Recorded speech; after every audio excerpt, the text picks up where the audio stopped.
stop what you are doing right now and go to our website, 10ktakesmn.com. Go to the events tab and be a part of a once-in-a-lifetime opportunity to go and hang out with us at the Minnesota Wild game, meet the one and only Wild GM, Bill Guerin, and get his autograph, take a picture with him, and then I'll watch the Minnesota Wild kick Colorado Avalanche's ass on October 17th. Buy tickets today. On today's episode of It's a Bit, we're joined by the legendary Kevin Gorg in studio, hockey analyst for Bally Sports North, track analyst for Canterbury Park. He's a recurring guest at this point, second time on the show. Always great having Kevin on It's a Bit. We're also going to give our bits of the week as always and end the show with something we did on the radio a little while back that we're bringing to the podcast, the douchebag draft. I honestly want this draft to be an annual draft. It's a big deal to us. So all that and more on It's a Bit. You're listening to the It's a Bit podcast presented by 10,000 Takes. You just made the roster. Janine Empire called 10,000 Takes. Fucking like that? Hey, you know those guys that do 10,000 takes? They do some funny bits, right? They're good. They're funny dudes. Yeah, 10,000 take. Welcome back, everybody, to another episode of It's a Bit presented by 10,000 Takes. My name is Bossman, joined by journalist Jake Wags and producer Cam. And I think before I'm going to get into a little bit of the Fantasy Football League because we're 5 weeks in now to the 10K Fantasy Football League. But before we do that, I feel like we just have to address the Gophers playing Alabama in a fucking decade. 10 years from now. The plan? Yeah. Schedule Alabama 10 years from now to build up hype for a whole decade. Dude, it was it's clown because everyone just starts commenting, wow, like the people who are going to be playing in this game are all in fourth grade currently. That's insane. Who knows? Which is Who knows if the human race will still exist in 10 years? Like that's a fair statement. An asteroid could collide with Earth, or the dinosaurs could somehow come back, or the aliens could invade, and it could all be over by 2033. We don't know. Dude, hell, we could have gone to Mars as a human species by then. Yeah, I think that is when Elon Musk is projecting that they will go to Mars, is 2030, I think, is if you Google it. I'm not sure. Cam fact check that one. Shit, maybe the game will be played on Mars. Yeah. That's actually not a bad plan. Yeah. There's a little bit of logistics of live streaming football from Mars, but maybe we could get some of the Saudi funding from the Live Tour. They're big live stream folks there. But yeah, Elon Musk plans to be on Mars by 2029. Oh, wow. Oh, sweet. Sure. So the Mars game is possible. Yeah, there could be a Mars game. Give him a few years to build a stadium. Yeah. Yep. Yeah, get a couple Martians to fly in from unknown galaxies and announce the game. Wouldn't Martians already be on Mars? Technically. Is that what is Martians? So that's not just a term for aliens. No. That's a term for residents of the planet Mars. Yeah. Technically. Sure. Yeah. Yeah, because I know like back in the day, like 1800s, a lot of people, all of them thought that there was life on Mars, and even like on closer planets, like a lot of people did. So Okay.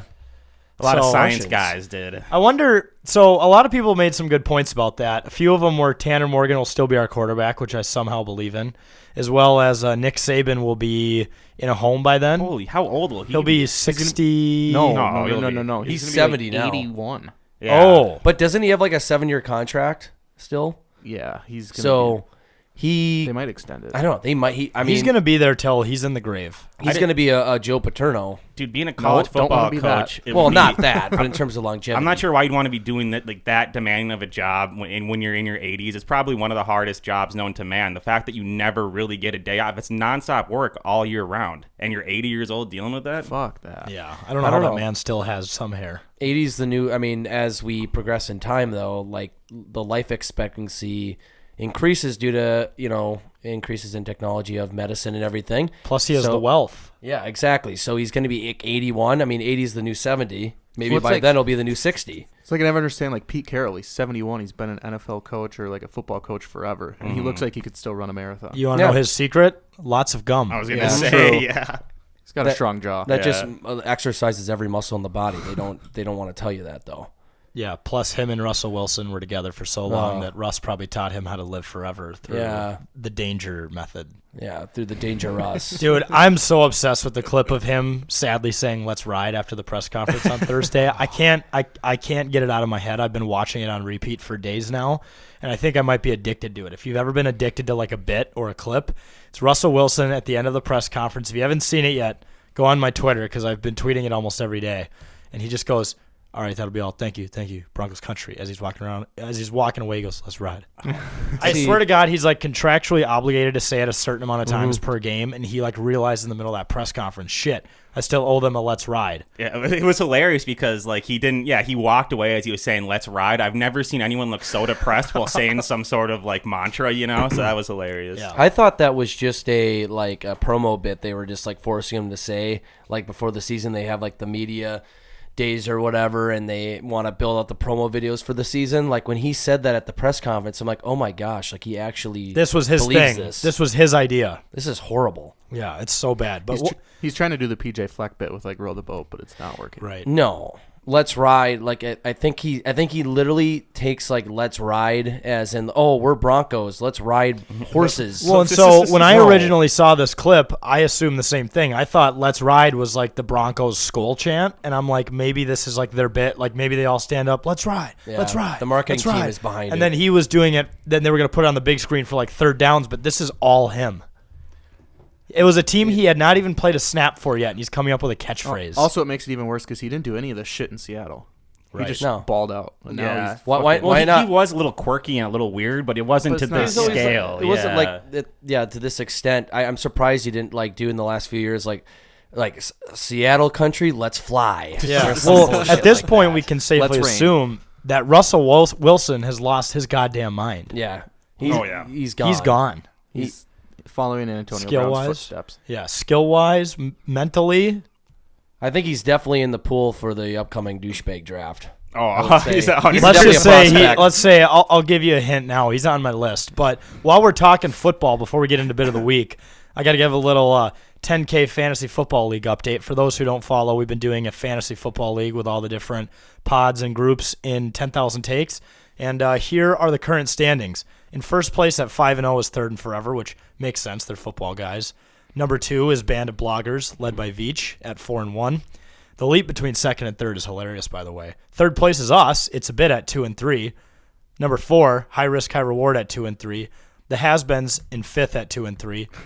In sixth place, You Like That at 2-3, which is just a random pool of people. And then Wild Takes is 2-3. Status quo 1-4. Frauds. Yep. The Vikings podcast is the worst in the fantasy football league. Hey, but which, to their credit, they drafted Vikings players, and they've had Cook, who has not done well up until this week in fantasy, so it makes sense. It's but not to their credit, though. No, I mean, anyways. Cam, I got to call you out, because remember how you said our running backs were weak? Yeah, I was You wrong. were fucking wrong. Hey, don't do that. I was very wrong. I didn't think Josh Jacobs would be Josh Jacobs. You sound like a guy. Brees Hall. Brees Hall. Yeah. You did Brees call Hall. that. I called You Brees saw Hall. I that. was gonna say, See, I no. drafted him on accident. Yeah. I said that was your best pick. I have him on 2 of my 3 teams. Amazing. He's a wagon. It's the accidental guy. genius bit. Accidental genius bit. But no. But then you play it off like as, oh no, I knew what I was doing. yeah. I scouted. I'm him. a fantasy football So- guy. I knew. Yeah. So I have this theory, as the GM of the It's a Bit fantasy football team, I have this theory that we are the best team in the league with the worst record. So out of all the 2 and 3s, which we are on top, we've scored so many points each week, but the 3 losses we have are when teams put up like a PR. There's always that team in the fantasy football league. And up until last week, that's been It's a Bit. But I very confident Wild Takes has a really rough roster going into this week. We've entered the bye season now, so teams start having buys. I think half their lineup has buys. For those of you who don't know, the loser of this fantasy football league has to go through a paintball gauntlet. Yep. So we're Bossman. There's a lot riding on you to kind of because we're only 1 game out of last place, right? Yeah, and my sights are still set on first. Okay. I think we still have a chance. Although I gotta say, if you guys saw the trade that went down today, Oh my god. what in Collusion? the Collusion. So I was just about to say that. You're So commissioner, Cam. yeah, you speak out on this. You were the one who allowed it. By He the said way. veto. I'm commissioner in that league, and it was fucking dumb. But at the same time, it wasn't as one-sided to where I could veto it. Can you explain the trade to everyone? It was who was it? So the Has-Beens traded Justin Jefferson, and in return they got Cortland Sutton and Damian Pierce. The reason why I didn't veto it is because Has-Beens needed a running back. They're starting Michael Carter in an 8-team league. That's not a good thing. No. Yeah. And then also, Third and Forever, now their only running backs in an 8-team league are McCaffrey, Mixon, and Melvin Gordon. If one of those guys gets hurt, they're kind of fucked. Which they will. Okay, so McCaffrey will get hurt. I'm glad to eventually. know that we have a commissioner who does the due diligence to think through these things. Yes. You did, yeah. I went through It's both not rosters because collusion. at first I was like, whoa, like this is aggressive. But When they announced it, I thought it was like a Yeah. fake Schefter announcing Yeah, that. I mean, Third and Forever already had a wagon of a team. So Yeah. like, when I initially saw they got JJ, and I didn't my eyes didn't flash at the other Yeah. two names. I was like, oh, this is bad. yeah, well, and because they got the best player in the draft, which is what you always want to do. But Right. it is, I think it's a risk because their running back situation could suck. Well, and very fast. think about the fantasy football playoffs. It's not like it's a series. It's just like the NFL. It's only Right. one game. You never All it know. takes is they may have a wagon, but they could have one bad week 14 or 15 or whenever the fantasy football playoffs are in the NFL schedule. Yeah. And they could go down the tubes. So I can tell you this right now. I'm actually part of the high risk, high reward team. If they need a running back, they can take Zeke for a bag of potato chips. I fucking hate that guy. Isn't it a conflict of interest that you're the commissioner and also part of a team? No. no, their team's not very good. So. We're only that's one the play spot they're playing. behind you. technically, Yeah, but It's the amount collusion. of points you've put up each week has Yeah. been very loud. technically Cam's on multiple teams. Well, This is collusion. he's taken no place in the It's a Bit team. Yeah. He actually Oh. criticized our team, which I is what I did. started with. I don't care if we lose, if we get last place, Cam's doing the gauntlet with us. He is. Okay. You're part of the podcast, aren't But you? you're part of Can't- the podcast. I am, but can't we like make the trade of like I went through the hell of being the commissioner, so therefore No. I'm exempt? No. If Cam, the team I didn't even No, Cam, that's collusion. Cam, we're not going to take last. We don't even need to talk about this scenario because we're not Clip going to that. take last. You never know. We have a great team. No, we you- actually do. We have Josh Allen and Cooper Kupp who are Yeah. always going to put up 70 between the two. Your That's a team guaranteed is 70. Your team is actually pretty good. I can't wait until State of Skull finishes last, and Eli doesn't show up to the paintball gauntlet, and then I'm gonna always have a paintball gun around him and sneak attack his ass. He will if he doesn't show up, he's fired. He's already claimed he's not going to do it if he does. I'm Yep. like, you realize that's going to put you in a world of hell, right? Yeah. We are gonna terrorize him. No, we will find other ways to punish him, and he's not gonna. He will wish that he just went through the paintball gauntlet. True. Yeah. Yeah. Yeah. So if the State of Skull guys are listening, like, we're not kidding about the punishment. Like if we set out in this fantasy football league before the draft and all agreed that we're doing a paintball gauntlet, we told the people that, and then like no one does it, who are we as a media company? Where does our credibility lie as members of the media if we're not going to follow through with our punishments for those who take last? Absolutely, yeah, we'd be absolute jokes. I mean, Jake and I are barely even like you're doing most of the work for the It's we'll a Bit go team, through but it. we're 1,000% committed to if we get last place, we're doing it with you. Oh, So, absolutely. Yeah. But we're not going to take last. We're not. No. We'll make sure You that. fucking I mean, better we not. won't. No, We got a wagon. We got a wagon. We'll collude. I'm telling you, like, I want to win more than I don't want to take last. That's how confident I am in this squad. Also, I can't believe no one made fun of State of Skull for dropping Joe Burrow. Like Joe he hasn't Burrow? been great. Who's their starter? They have Herbert, but now they don't have a backup. Which Why would usually they I don't drop carry Burrow a then? backup? Yeah, they picked up Mostert, but usually I wouldn't like carry a backup. But in our league, the only people out there are like Geno Smith, Yeah. Carson Wentz, Dude, the Winston. quarterback market in any league is State of rough. Skull set because themselves up for failure. Geno Smith. Is I have some rough quarterbacks in other leagues strictly because the market is gross for quarterbacks. It's so high risk, high reward. We swooped up and got Burrow, which I don't understand how we had the fourth waiver. But it's so easy if we're going to start him or not because we have Kyler. So if Call of Duty is on double XP weekend, we start Burrow. If not, we start Kyler. Yeah. It's simple. Yep. Did you guys see the Modern Warfare commercial that they released on Monday Night Football? There's so many people. There was like Never- 40 A-list celebrities in there. It's like, how did you afford that? I feel like they've done that in the past with like COD games too, and like I don't understand. I'm surprised Joe Biden wasn't in it. Yeah, I know. I'm surprised they Seriously. didn't have like political people in there. Yeah. Well, and at this presidents. point, do they even need to do all this advertising? Everyone already knows it's coming out. At At this Everyone's point, it's more just than it's aware. just like a, hey, we still have all this money from the last 20 Yes. years. Yeah. Look at it. Look, they're just shoving Yeah. it in our Yeah, face. here's another Call of Duty here. No one could buy this game, and we'll be fine for decades. That's exactly the same. Also, I don't know if you guys saw this on Twitter, but someone pointed out that the Vikings play the Cardinals 2 days after it comes out. That's a guaranteed win. Oh gosh, that's Why? gonna affect the betting line. Kyler. You haven't Kyler's seen a that big bit? video game You guy. haven't Oh, seen is that he? bit? Oh, dude, any time that there's double XP on Call of Duty, they fucking Oh, so lose. that's why And he you were plays like shit. saying That's why I that- said okay. that. I was wondering why There's didn't actually stick. correlation. Hasn't it happened like over 5-6 times? Like hasn't this happened a lot? Yeah, a lot. Is it Yeah. actually because he plays a lot of video games, or is this just They won't admit is it. this one of those things? He does, but I don't know. It's just a stat that like kind of like when who was the guy? It's like James Harden, the strip club stat. It's something like that Right. where it's like hey, there's a correlation here. Dude, you're gonna see him like put a patch on his jersey that says like Twitch TV /Kyler Yeah. 14. Does he No have a free ads. Twitch? I don't know. I think Don't most care. pro athletes who play video games have Twitch. Remember Juju when he played with Ninja? Yeah. And Drake. That was Juju pretty Smith sweet. And now, Schuster. see, maybe it's a curse because Juju sucks now. Yeah, They gotta stop he playing did Call of okay Duty. last night, but I'm really? convinced it was more of the dancing on the logos, the TikToking. Oh yeah. I liked Fortnite and I liked a lot of celebrities playing it. The TikTok dancing on the logo thing was fucking stupid. Yeah, it's Yeah, just, and- why give your opposing team more ammo to come after you? It doesn't Right. make any sense. Yeah, But but you might be onto something because that bit Claypool too. He's Yeah. been not even close to what he was. and his rookie year. but he's just an idiot. Like remember the celebration against the Vikings last year when Yeah. there was like 14 seconds on the clock and he eats up 4 seconds by doing that stupid little like dance with the football. Yeah. Like he scored a touchdown. I don't think he knew where he was. There's like a curse. They in that lost a wide- play because of that. There's like a curse in that wide receiver room ever since Antonio Brown left. Yeah. So Yeah, True. dude, Claypool is shitting the bed. Like I'll have to put him in once in a while if a player gets injured. If I have him on one of my teams, just horrible.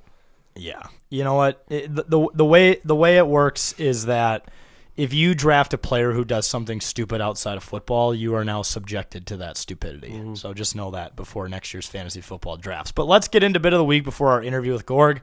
Let's start here with you, Wags, in the middle. Start dead in the middle. I can't believe it's over bit. We've gotten to this point of the year where it's very, very sad, but NHL preseason just ended, and we just can't believe it's over here. Pour one out. I mean, the team went 6-1. It was just a great 3 weeks to a month for the boys. Pour one out for preseason. It's over, and we got to wait a whole nother year until we get preseason hockey back again. I don't think I've ever been more confident in any of my sports teams than I have been watching the Wild this preseason. And you know what's funny? The one preseason game I didn't watch was when we recorded last Tuesday when we got beat by the Blues. I didn't watch that game when we lost it. So I think I'm like a preseason mega guru influencer. True. I mean, Those were a lot you of watched words. everyone that was possible to watch, right? Because didn't they not even broadcast that first one? Excuse me. There were a few that were not. Yeah, there on you had to watch through altitude TV. Oh yeah. the god Colorado's Avalanche broadcast and everything. That was just horrible. It's where you would think if any NHL team would want to broadcast all their preseason games, it would be the state of hockey. Yeah, People I are know. interested in it. People and will wanna watch it. I was actually anything. sad not to be able to watch it. Yeah. We watch high school hockey. We will watch preseason professional hockey. Yeah. Every night. We'll watch men's league hockey. We will. They should start broadcasting men's league hockey. Dude, let leagues. us do play-by-play for some men's leagues. That'd be hilarious. That'd be a great time. Set up a whole Dude, broadcast. Jake, and everything. Jake almost got the gig at the Beauty League, remember? We So were so close. close. Yeah, they just couldn't. Someone didn't they couldn't- approve. They couldn't trust us and our I brand don't to think be they, serious. Yeah, I don't think they trusted us. That's swear word. It's almost what like a that's our fucking thing. goal. I mean, shit. Shit. Damn oh it. shit. Oh, Oh, Okay. damn it. That's a good bit, though. I remember we were saying that on Saturday when we were at the game. we tweeted it out. I can't yeah. believe I have to wait another 365 days for another preseason NHL game. Yeah, just our drunk asses up there laughing and tweeting it. That's just the. By the way, too, I'm just gonna say it. So the pod will hear it first because these are always the most loyal fans of 10,000 Takes. But we are gonna record a green screen version of Let's Ride, Wild Country, Let's Ride in front of the green screen, and Wild we're, Country? We're gonna be intoxicated when we do it, Oh yeah. Wild country. and we may or may not try. Keyword try to allow the Wild, like PA or what do you call them? What's the crew that dictates all the production and what's on the screen? Stadium ops. Oh, like at the stadium? Yeah, yes. the operations. People, yeah, yeah. like the people who operate the scoreboard, Yep. during right before a big power play, put on the video of us, Wild Country, let's ride. Oh, that would be unreal. Let's ride. We're gonna try. I don't think it hurts to try. In-house production. Yeah. Yeah. So Wild Country. We're gonna Let's get Ride. on there. I'm trying to think if there could be something else like that's original for the Wild, like we did Gopher Country, Let's Row. I don't know if you could go Wild Country. Let's roar like bears. It's, roar te- like yeah, bear. it's technically bear. Let's fish or Let's hibernate. let's hibernate. What do That's bears something do? Minnesota- There's nothing that's gonna pump up the guys Wild in the eyes like Country. Wild Country. Let's dig in the ground during the winter. Wild Country. Let's drink. That's more realistic. Yeah, And we can have a McGolden Light in it. Yeah, McGolden right. Light will Have retweet some, it. Let's drink. some hockey guys in the Yeah, background. that's a hockey guy chant right there. All right, journalist Jake, what do you got for a bit? I have the ref bit. So this is something that anyone can do, right? So like you see the refs in football games, or you could do it. You could apply to hockey as well, but you see like a holding or offsides or a false start call. You do the call. I did it at the Gopher game a couple weeks ago, where I was like holding defense. But I feel like you can apply that. I do this a lot in real life, where say someone like, I don't know, drops a drink or something at a party or at the bar or whatever, like, oh, like that's unnecessary spilling. That's a 3-hour penalty from drinking this man or some bullshit like that. If there's something that like a party foul or something that someone shouldn't be doing, you can announce it as a ref in a football game. I think it's hilarious. Well, I think this is hilarious. Every week, every bit you have just makes me realize how manic you are. The ref Who the fuck thinks Jake, that? but you would probably be penalized constantly. Yeah. I am probably penalized. Someone should do the ref bit on me a lot. I did buy those flags. I was gonna if say, people yeah. forget it 3 weeks ago, I you- threw a challenge flag. So you could bring the ref bit to like a whole other level. You should just throw a flag around if someone's like, if I'm talking too much or yelling something or singing or something, you can pull the ref bit. I don't know Okay. what the penalty would be, like singing too much. This is what you would be constantly penalized. Yeah, penalized. It would get to the point where it would be work for me. Holding, offense. Okay. Penalized for random thing. Random spouts. Yeah. Unnecessary singing. Unnecessary Jake singing. Pringles. Jake. Getting way too excited about concerts. Penalty. Getting way too excited about concerts. Jumping up and False down start. when no one's around. Mosh pitting. You would be No penalized. concerts for the next 3 months. Yeah, You would be suspended from the league. Yeah, the They league would office expel would you. fine you a lot. I got like a 7:30 a.m. text from Jake this morning. He's like, "Dude, Blink 182 coming in town May 4th." But Tom DeLonge is back in the band. So this is just a perfect segue. Yeah, I'm gonna Cam, roll into give me my your bit of bit. the week. Uh-oh. My bit of the week is the calm down bit. I've done that before. Nope, that doesn't matter. It's different context.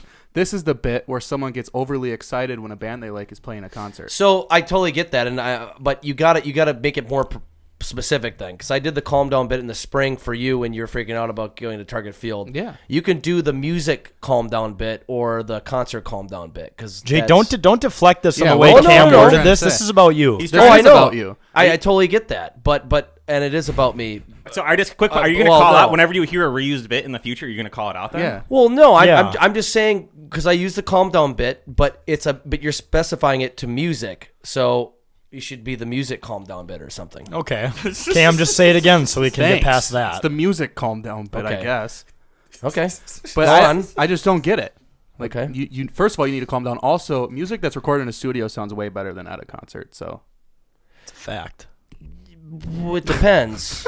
No, it depends on the artist. There's some artists that sound amazing, but it's Depends just on what like kind of music you like. Yeah. But I compare it to, like, would you rather go watch a Vikings game in person from row 3 or watch it on TV? The experience is a lot better in person. Well, yeah. Exactly, and that's why you're seeing the music being played in front of you, which it doesn't matter if it sounds better or not. It's the authenticity of the music. God, this worked perfectly.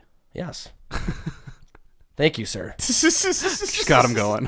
You got him going, Jake. Yeah, you do got to calm down though. You were the one who tweeted this morning. I'm gonna come! Exclamation point. Yeah. You got to. I Well, get that was the point of the video. it but was the bit of the you video. still got to relax. well, he about it. spelled know. it COME. concert. I did so you COME. could I said I'm gonna come to the literally concert. To the concert. Yeah. That's how I took it. But no, I think you got ratioed also is a by joke. both Cam and Jack. Yeah, Jack said you I gotta been calm ratioed. down. I had to make sure And that then you he didn't miss added me. that. I was Hey, I was dying. Then 5 billion people, though almost the entire Earth needs to calm down, and that's okay. 5 billion people.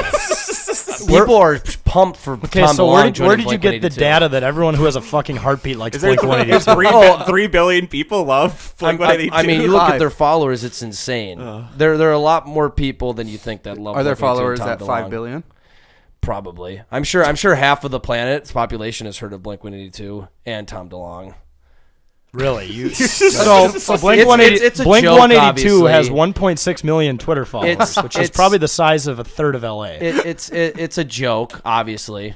I actually didn't follow Blink-182 forever on the Twitter, maybe till like last year, and I was always a fan of them. It's not a metric. I'm happy for you, bud. Yeah, I'm glad you get to come at a concert. But my point is that's still 1.6 million people who are freaking out right now with me. So I was glad to see the topics news again. because I personally, last time I saw Blink 182 live, it Matt was Skiba. it was without Tom DeLonge. And he's the OG. He's the where are you? I'm so sorry. I mean, he's coming back, man. And then Flag. Yeah. Flag. Necessary Excessive singing. singing. And then Rise Against is opening for them, dude. Oh, I they're told you not to hurt me, did it? Calm down, Jake. Savior That's by another Rise Against. flag. Keep 'em Jake, coming. Jake, you just have to calm down. I got a red card by now. You need medical attention. Actually, I shouldn't be bringing No, up okay, soccer well, references. actually, no. Here's a good transition into my bit. Medical attention. My brain needs medical attention because it's not been working very well lately. My bit's the colossal fuck up bit 2 times in a row. I didn't even hit on my bit last week because I was in such a fog. Last Sunday, while betting on NFL football, I placed the wrong side of a bet 3 times. So I thought I had Arizona plus 1.5 on the money line again, or on the spread against Las Vegas, and I bet on Las Vegas minus 1.5. I repeated this process where I bet on the wrong side that I actually wanted 3 different times. So when I went into Better Edge, use promo code 10K for a free $20. I found no money in my account because I literally bet on the wrong side 3 different occasions, not once. Think about like making a mistake once like that. You're like, that's funny. You do it again, you're like, oh man, 3 times. Did you not realize this till the game was over? Yeah, till all the games are over. What I love is that I was here watching football with you guys all day, and you were like actively cheering. I know. I was gonna say. I know. I put in a lot of fucking effort. awesome. That's hilarious. And then I left before I got to see your reaction, which I'm sad about. Dude, I remember a few years ago when we were in Vegas watching Mark Madness. I think it was like Purdue. Like you bet on Purdue to like finish your fucking parlay, but like the whole time you were like cheering against them because you totally forgot about it. So that time I was like blackout drunk. Yeah, This yeah. time I Hungover. wasn't even really hungover. I was just stupid. There's a massive imbalance from Sunday to Monday. Probably in my because you brain. woke up so early for the F1 race. I did 7 a.m. Singapore just for a 1 hour fucking rain delay. Dude, that Purdue game it ended in overtime, Jack, and you were like, "Yeah, let's go!" And then you were just sitting down, and 5 minutes later, in you're North like, Texas. Yeah, 5 minutes later, you're just like, fucking "Well, 5-leg bet parlay. Purdue." That cost me. That cost me like $600. Yeah, that would have finished your parlay. We would have had a night, boys. I would have spent all of that night. We would have had so much fun. So that impacted everybody. So that was one colossal fuck up. This week I did it again. We were supposed to play golf at Stonebrook in Shakopee with Gage and Trevor from the Has-Beens on Saturday. And I booked the tee time for like 11 a.m. You know, it's one of those things where you got to put in your credit card just in case. You no-show, you eat up a spot that they could have booked, so they charge you the full round, no problem. We're at the Wild game on Thursday and find out that there's a way we can acquire some free tickets from a good friend for Saturday's game. And I'm like, cool, I don't want to miss another NHL preseason game because, as we mentioned in your bit, NHL preseason's the best. It's the most important time of the year, the best time of the year. So obviously we weren't able to find another tee time at Stonebrook, so luckily Valleywood hooked us up. We were able to play down there. But I found out yesterday I forgot to cancel the Stonebrook tee time, which means I got charged $300 on the credit card. And there's no getting that back. I tried to call. Jesus. All I'm going to say is you can blame the Colts for that one because you were so busy on Thursday trying to like figure out watching that Colts game on your phone. When we were at the Wild game, your phone dies. When your phone dies, you realize, oh, I need to make a new fucking tee time. So you do that through Jake's Thankfully, phone. Jake was able to do that. Yeah, but that made you totally forget about that other tee time. So yeah, actually the root of this problem is iOS 16 fucking murdering my phone battery. Is that a thing? Is that It's true? very bad. Okay, You know how I they- haven't installed it yet. I haven't updated. Don't do it. I'm you not know gonna. You know how they talk about how Apple purposely puts out updates that drains batteries, so you have to go get a new phone? It's true. Yeah, I've heard that a bunch. And it wouldn't surprise me. It's Apple. Yeah. Yeah, of crooks. got to go with the Android now. Yep. I'm going back Which to one do you Android. have? Become porn guys. Not enough This- of a porn guy. I have the iPhone 12 Plus. Okay, I have like Or the 12 Max, I think. 13 Pro Max, whatever. So I don't know. It's like my phone's still new enough to where it won't fuck my phone. I mean, mine should be new enough. I bought it a year and a half ago. Yeah. Maybe Mine's not iPhone even. I think it was like a year 13. ago. 13. So yeah, my phone died. Forgot to cancel Flag. the tee time, and here we are. So yeah, $300 later, and all the money I lost. Probably lost 6 or 7 units last Sunday from betting on the wrong side. The colossal fuck up. My brain is done. Yeah, that's what It's over. That's what Sundays are for. Your brains are always cooked Yeah. when it's Sunday night. True. You're done. You're just done. over. It's over. You guys need to put me out in the backyard and just shoot me. Oh, old Yeller. Okay. It's already going downhill. My body's already going downhill at 25. That's no secret. But the brain is following suit. Hell to get old, man. Yeah. Pain to get old. Everyone listening in their 30s and 40s is like, oh, you're in for a fucking ride, kiddo. I was like, the oldest person here is 26. That's not that old. Well, yeah, you're right. No, That's not me. I'm 20. none of us are I'm 30. old. The Creed? Well, I'll be 30. Dude, if Billy G was here right now and heard us talking like this, he'd be like, you all need to shut up. Yeah. You don't Shut even know the what it's like to fuck be up. old. Shut the fuck up. What happened where someone was? I think it was Jake. He somewhat implied that Billy G was like an old guy, and Billy G was like, "Hey, watch it." Because Jake was like, oh, do you listen to cassette decks? You still listen to cassette tapes? Yeah, he's like, hey, watch it. He goes, watch it. I made some pretty mean mixtapes back in the 80s. Yeah. He gave me those eyes, though, where I'm like, I was scared. I retract the rest that of my comment. life. Yeah, We, that's been redacted. You know, he told us to watch the movie Break In. We got to do that. I still got to, soon. I told myself I got to still watch that. Break In. Check out our podcast episode with Bill Guerin that we did a few months ago. I did follow that up by attempting to break dance in the living room, if you guys saw that. Yeah. Wasn't very good. You put a little piece of cardboard on the ground, didn't you? I didn't. I did. raw dogged on the carpet. Oh. Came out with a couple rug burns. I was going to say he has carpet burn. Dedicated to the game. Yeah. All right. Well, folks, we're going to take a quick commercial. We'll be right back with our interview with Kevin Gorg. We are in a sports paradox. Okay, the NFL is here. The NHL is back this week. MLB playoffs are going on. There's still MLS soccer going on. Whatever your taste is, and college football too. All sports are back right now, so that means you should be sports betting. And if you're thinking of that there is no legal way for you to sports bet or a way that is, good for you in terms of income, well, we have the app for you. We have the Better Edge app, which is a legal online social betting marketplace that allows you to post and engage with other sports betting fans, place no commission positions in an online marketplace, compete in direct head-to-head challenges with horrible bettors such as myself, journalist Jake, sometimes good, along with Bossman Wags and producer Cam here. You can compete in public or private betting competitions, or you can buy or sell positions with the spread, over-under, money line at current market prices. If you use promo code 10K at betteredge.com, you can get a free $20 when you sign up and verify your ID. So once again, use promo code 10K at betteredge.com to get a free $20. All right, everyone, welcome back to It's a Bit. We got a very special guest with us in studio. We're joined by Kevin Gorg, as you know, the hockey analyst for Bally Sports North. He's on all the time on Bally during the Wild games, as well as the racing analyst at Canterbury Park. We actually ran into you out there, and you told us to take a certain horse on a race that was an underdog. Do you remember that, Jake? Yep. That horse ended up winning, by the way. You guys made a little cash? Yeah. We made a little bit of cash. About, man. The Canterbury gig is certainly a labor of love. Working with Paul Allen for 22 years, he's exactly what you hear on the radio. That personality is who we get in the press box every single day. He's got attention deficit. There's no doubt about it. But we like to gamble. We like to talk about gambling. We sit and talk sports. And I guess the highlight this past summer, to tie it back into why I'm here tonight, is the first day that Kirill Kaprizov is back in and on American soil. He ends up going to the racetrack with Matt Dumba and Ryan Hartman. That's right. So got to come out and hang out in the press box, watch Paul Allen call a couple races, come down to the paddock with me, go to the rail, watch a quarter horse race, like literally up against the rail. And they all had their gals with him. And I swear to God, we were with them for an hour and a half, and I don't think Kirill's lady friend ever said a word. But her eyes were as big as saucers when those horses were coming thundering right at us down the stretch. But it was one of the coolest nights I've ever had in the job at Canterbury. His lady's from Russia, right? Yeah. Yeah, Okay. So maybe never been to a horse race before. It was his first time.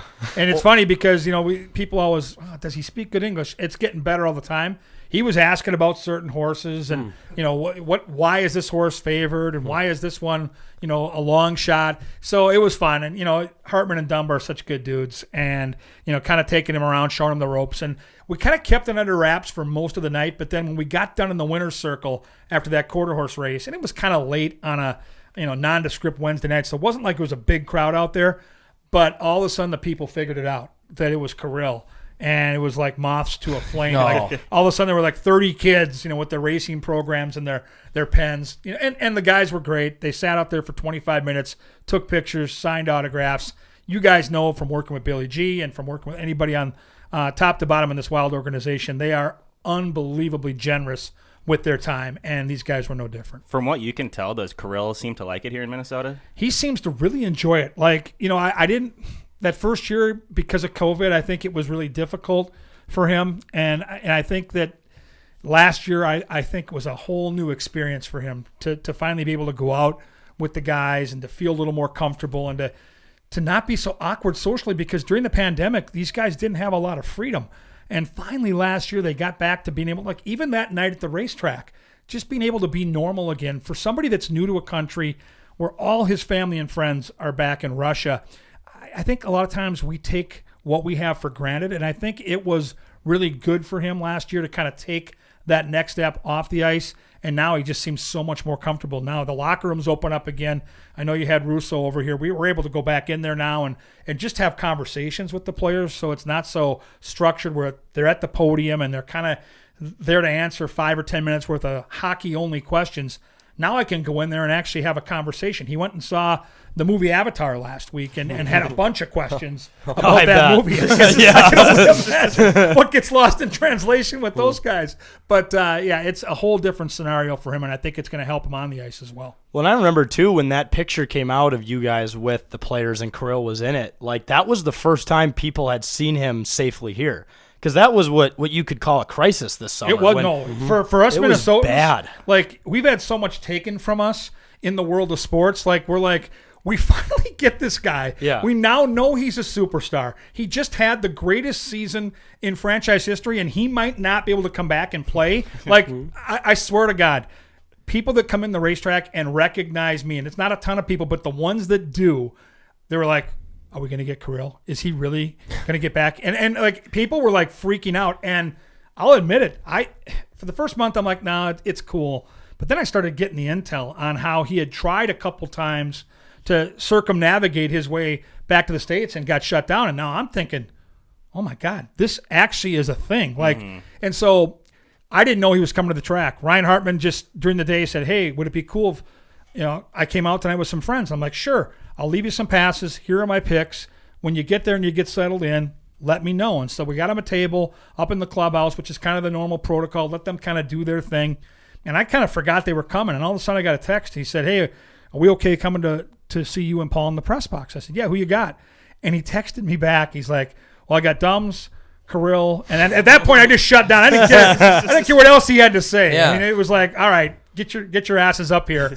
And the rest is kind of history. It was a magical, magical night.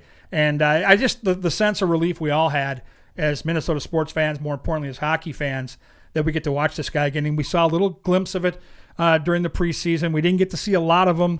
But, even last Saturday to see that quote-unquote dress rehearsal and watch him and Zuccarello out there, whether they ever win a cup or whether they don't, the fact that we get to watch this guy for at least the next 5 years, it makes me smile and it makes me happy. And I do think they're going places, but my God, that guy is the reason.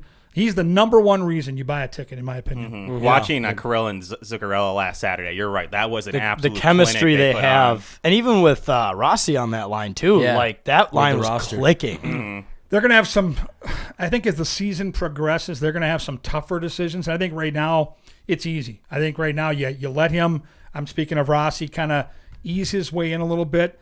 He's got some great comfort on and off the ice with Duhaime and Dewar.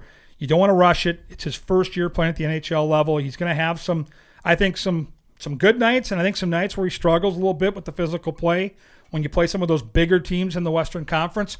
But you can see the skill this guy has. And as time goes on, you're going to see him on the power play. And I think eventually he either lands on a line with Boldy or on a line with Kaprizov. Because if you've got a puck mover that is that skilled, you want to put him in a position where he's able to enhance some of your best weapons. And I think for Minnesota, you start with Kaprizov and you slide right into Matt Boldy, and they're likely going to play off each other for the foreseeable future. You want that guy feeding one of them at some point. Well, do you think they obviously did? They went 5-6-1 in the preseason. They probably won can we declare that they won the preseason Stanley Cup? They did, which means that So they they won automatically something. get a first-round bye. Yes. Wouldn't that be nice? Yeah. It doesn't matter who they play. If they still lose in the first round, they automatically get to the second move round. on to the second Correct. round because of their great play in the preseason. The other team can choose to play for practice for next year to get in some in-game reps, but we automatic bye for winning the preseason President's Cup. Automatic bye. But I mean, I just it's just like I think there's starters play more in preseason in the NHL than they do like football and, For sure. maybe even the NBA. Football, they barely play at all. Right, Yeah. exactly. But weird. I'm just 1/4 of the first game. yeah. I mean, do you think that the success we kind of saw in the preseason is going to translate over or transition over smoothly or? I don't think it hurts. I mean, because I think the two biggest areas that the coaching staff has been working in the offseason to improve were the power play and the penalty kill, and they both looked better. It doesn't really matter, though, until it starts for real. And I think you look at, where the schedule starts and you open up, I think 2 of your first 3 games are against Cup favorites, like the Rangers, and then Colorado, I think, comes in next week on Monday. So that'll be more of a measuring stick. I think this team has a bit of a swagger, just being around training camp. And I don't mean swagger in a bad way, because I think the disappointment of how last year finished has stayed with them through the summer. And they won't talk about it unless you bring it up. They're not like constantly dealing with that and constantly thinking about it. But I do think when it does come up, you can feel the edge that they've got. And I think it's a good thing, because I think they legitimately believed, and rightfully so, that if they won that series last year against St. Louis, they believe in their heart of hearts they matched up well enough with Colorado to take them to the very end. And I think the Wild were if you look and pragmatically handicap that first series, St. Louis deserved it. They eventually were the better team, but I think the Wild played very poorly in that series. And I look back at Game 4 when we were in St. Louis, and they were missing 3 of their top 4 defensemen. And I think the Wild got away from who they were. They had won the games in that series by going zone to zone and driving St. Louis nuts with their position without the puck, with the way they grind you down, with players like Eck and Foligno and Greenway. And all of a sudden, I think they saw that roster and saw that St. Louis was missing 3 of their top 4 guys, and were like, we're going to open things up, and we're going to play a far more freewheeling game. Well, it didn't work. And as soon as St. Louis won that game and then got healthy for Game 5, they had momentum, and now they had Minnesota kind of questioning who they were, and they never recovered. My point is, St. Louis took Colorado to 6 games and gave them a pretty damn good series. I think the Wild, had they won that series and played, I think, like they did during the regular season, could have, I think, pushed Colorado more to the brink than even St. Louis did.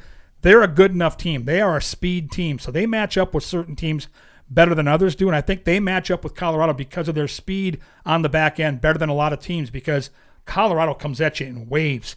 And we worked a game last year, I want to say it was Martin Luther King Day, in Denver at the rink, and Colorado brought their A game that night. And if you remember the game, Minnesota, I think, ended up losing either overtime or a shootout.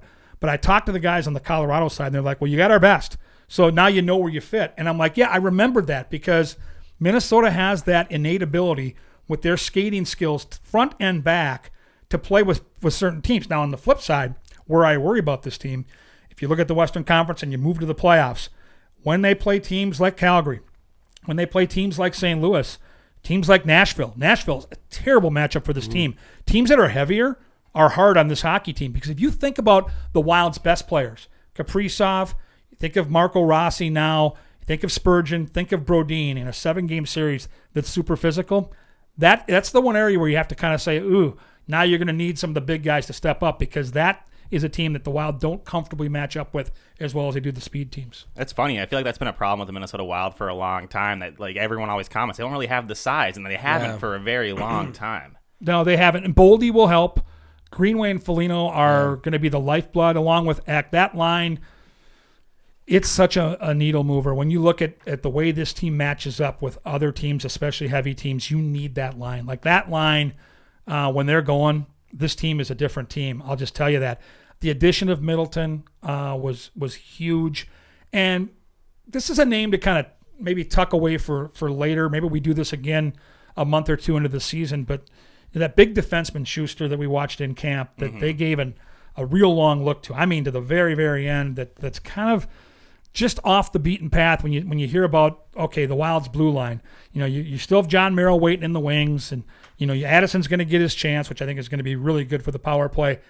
But that big body at 6'5", if he continues to show what I saw in training camp, is a name to tab for down the road. If there are injuries and things maybe middle of the season you want to shake things up a little bit, he could be a factor. But they've got enough size, I think, top to bottom, because you've got that grinding line.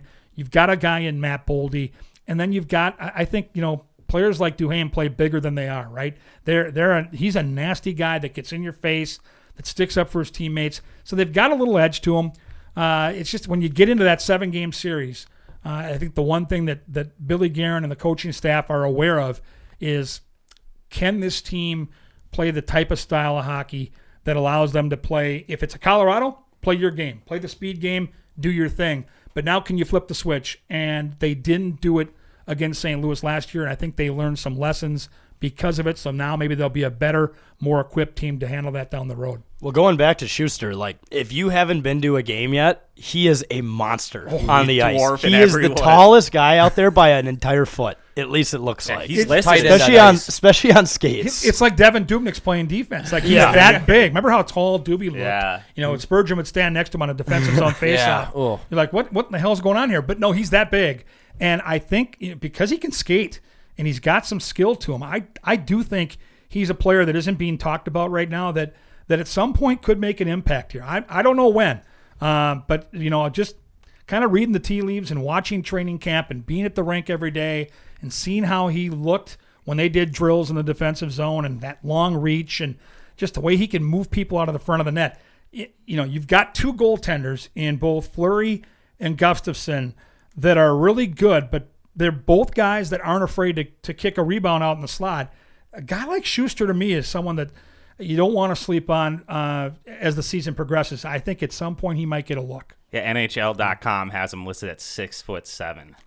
Yeah, he's a giant. He's almost like Chara out there, which is great, taller because than everybody. I think he's a better skater than Chara was, especially in the last couple of years. And Chara was an unbelievable player, but this kid's got some skating ability. He's got some mobility. And I think when you practice and play with this group, because it's such an up-tempo team and there's so much skill at both ends of the rink, I think it kind of forces the hand of a young player like that. So it kind of helps him evolve into reacting quicker and moving quicker. And there's something there. I'm convinced there's something there, especially when I watched the way the late preseason cards were played by this coaching staff. I think they see the same thing we're seeing. Yeah, and folks, we're not talking about Juju Smith-Schuster. No, different guy. He's been a total bust in fantasy football. Yes. We don't want this guy to be that guy. I was going to say, how good can our Schuster do TikTok dances? That's the real question. Wouldn't that be fun to watch? Yeah. Wow. Yeah. Just does a pregame TikTok dance on the other team's ice. Yeah. Is he a Norwegian Center logo? No, where's he from? I just had it searched right here. Czechia. Czech.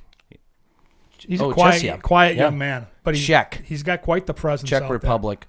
Well, you mentioned, our two goalies, Marc-Andre Fleury, and I think a lot of people, I don't agree with it. Jack, you were furious, and that there's a lot of people blaming him for the reason why we were losing games, last year in the playoffs and whatnot. He's getting old. I feel like he's like this team's Kirk Cousins in a way, blaming him for a lot. The goalie's always an easy scapegoat. He's the one who lets in the puck. But exactly. I think that's not what it's about. Such a casual take. Yeah, it's a very casual hockey fan take, and I'm going to tell you right now, they got beat in that series because of the way they played in front of him. The special teams collapsed, and they got away from who they were throughout most of the entire season. Like they were such a different team to play against in the regular season, and I think playoff series can trick you. And I think when they got that lead in the series, they took their foot off the gas just a little bit. And the Blues, if you remember, have a team that's built around players that had success in the playoffs and won a cup together. And as soon as St. Louis came back and won Game 4, I went, uh-oh, because now they've got the momentum. Now they're getting healthy, and now the Wild have kind of gotten away from who they were, and they never seemed to recover mentally from that afternoon. And it was a golden opportunity to take a stranglehold of that series. But, Marc-Andre Fleury, if you look back to when he got here, it's a whirlwind deal. It's trade deadline. His family's back in Chicago. He's here. And I think and this is true of me when I watch my fantasy football players and I complain, endlessly, talking at the TV with the Red Zone channel on Sundays. But you forget these guys are human. Got here late, played fine down the stretch, but it's a whirlwind. There was no practice to be found because at that time of the year, Dean Evason's trying to get his team rested and ready for the playoffs. And, did it go well in the playoffs? No. Could he have been better? Probably, but he's not the reason. And I think now he's had a year to settle in. He's talked to us on multiple occasions about how much more comfortable he is right now in Minnesota than he was last year. And he wasn't making excuses. He just said, now I'm practicing with the guys. I know the guys.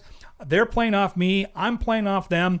And I played goalie. And I can tell you, when you consistently play behind a group of defensemen, it's a learning process that goes both ways. You're better as you get to know their tendencies, and they're much better when they get to know yours. And now they've had a whole off season, a whole training camp, the end of last year in the playoffs to kind of get this thing where it needs to be.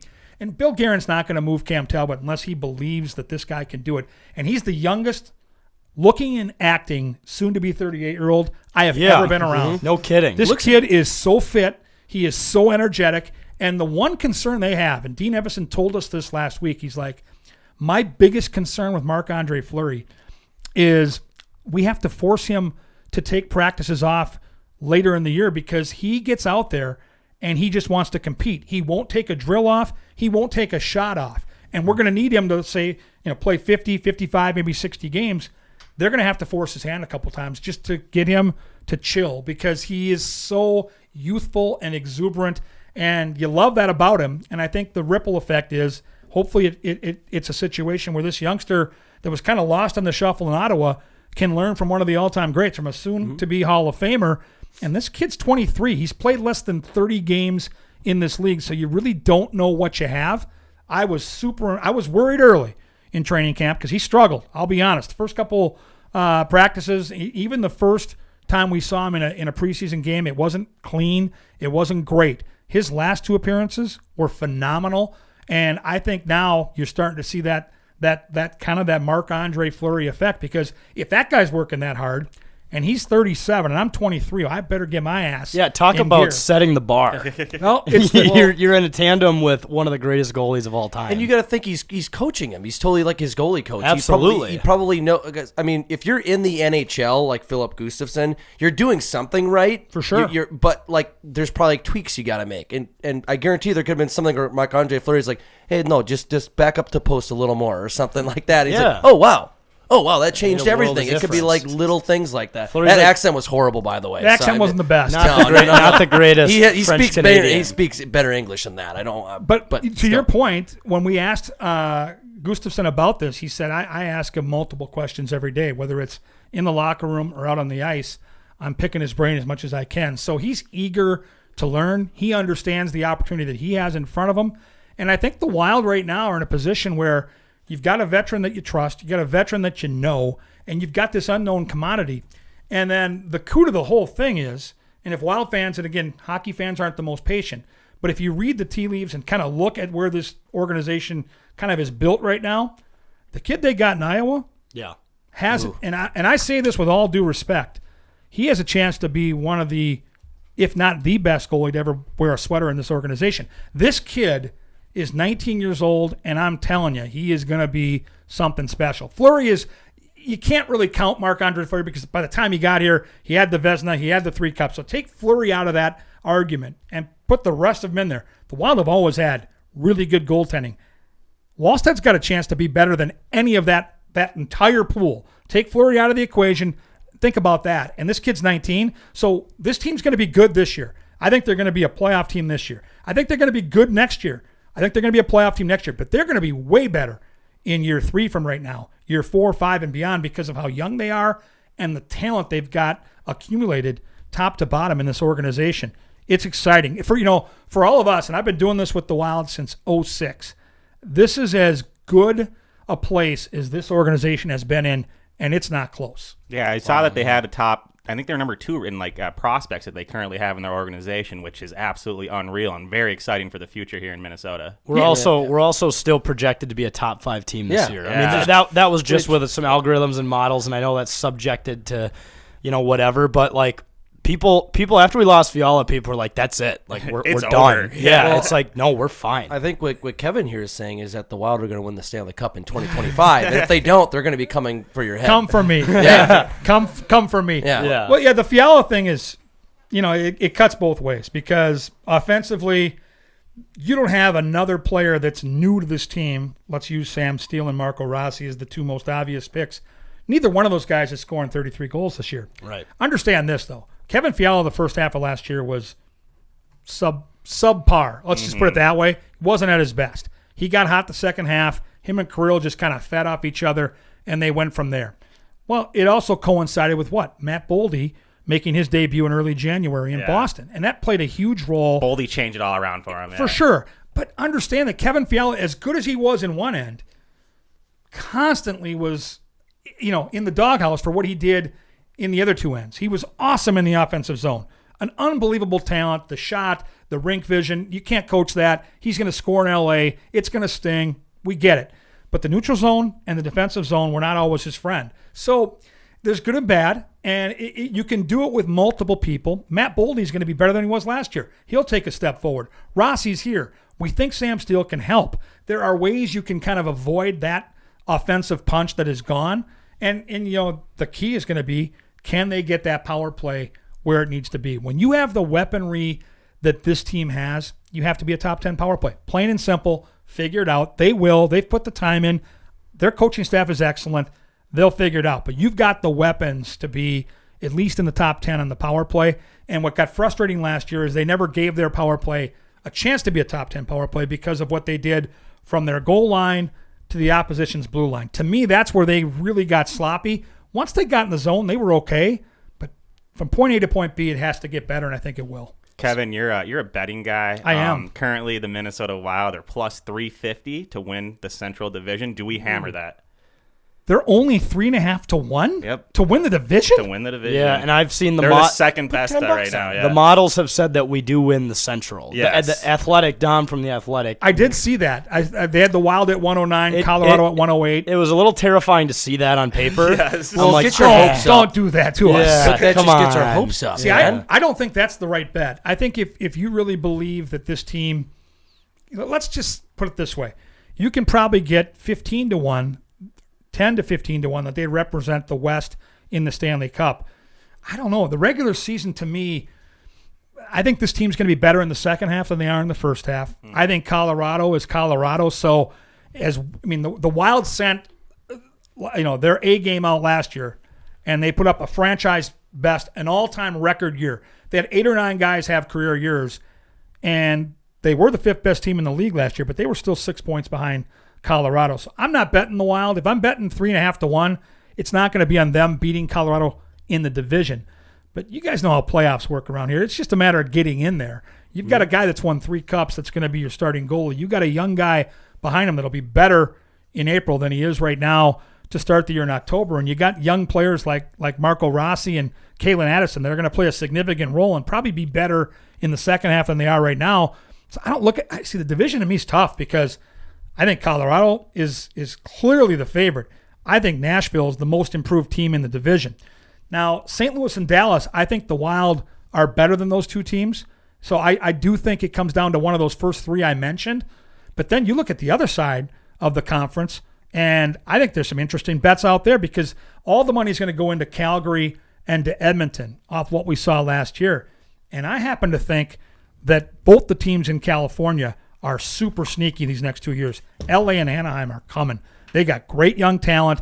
They are on the rise, and they are scary to play against. So, it's kind of a changing of the guard because I haven't even thought about what to do with Vancouver and Vegas. But, if I'm betting, and I love looking for value bets, I migrate more to the other side and maybe take a team like an LA or an Anaheim who's going to be juicier odds to win their division because – frankly, if Colorado stays healthy and they get any type of goaltending, I got to be honest, I don't know how they don't win the division. That doesn't mean the Wild or a team like Nashville, when they're healthy, can't beat them in the playoffs. So I think everything changes when you get to the postseason, especially knowing how much tread was taken off that tire to win a cup last year. It is super hard to repeat that. And I know Tampa did it, but the first time they did it was the disjointed cup they won when it was COVID. The COVID Cup. So let's just see how this plays out with Colorado. They'll get there. They'll likely win the division, but they might be a team that you can beat come playoff time. Okay, so let's ask you this. What are you the most excited about this year and the most nervous about?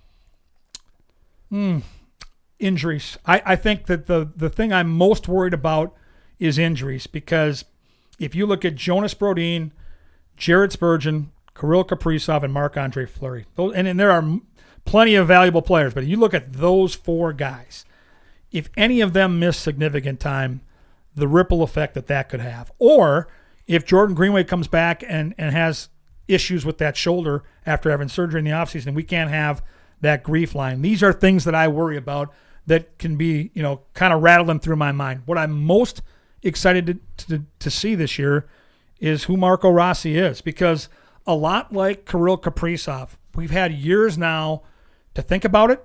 We had a year to worry about it when his health was in serious jeopardy, and now we've had a little taste, and now I want more. Like, I see every day in practice just how special that talent is, and so now I want more. I want to see more of what this guy can do. I want to see what he can affect on the power play when he gets his juice going, and maybe the lines are shuffled, what he could do if they put him with Boldy or Kaprizov at some point. I want to see how this plays out. So if I'm making a list of things I'm most excited about this year, it's Rossi, and then it's those injuries that I worry about, because you can't control that. It's part of the game.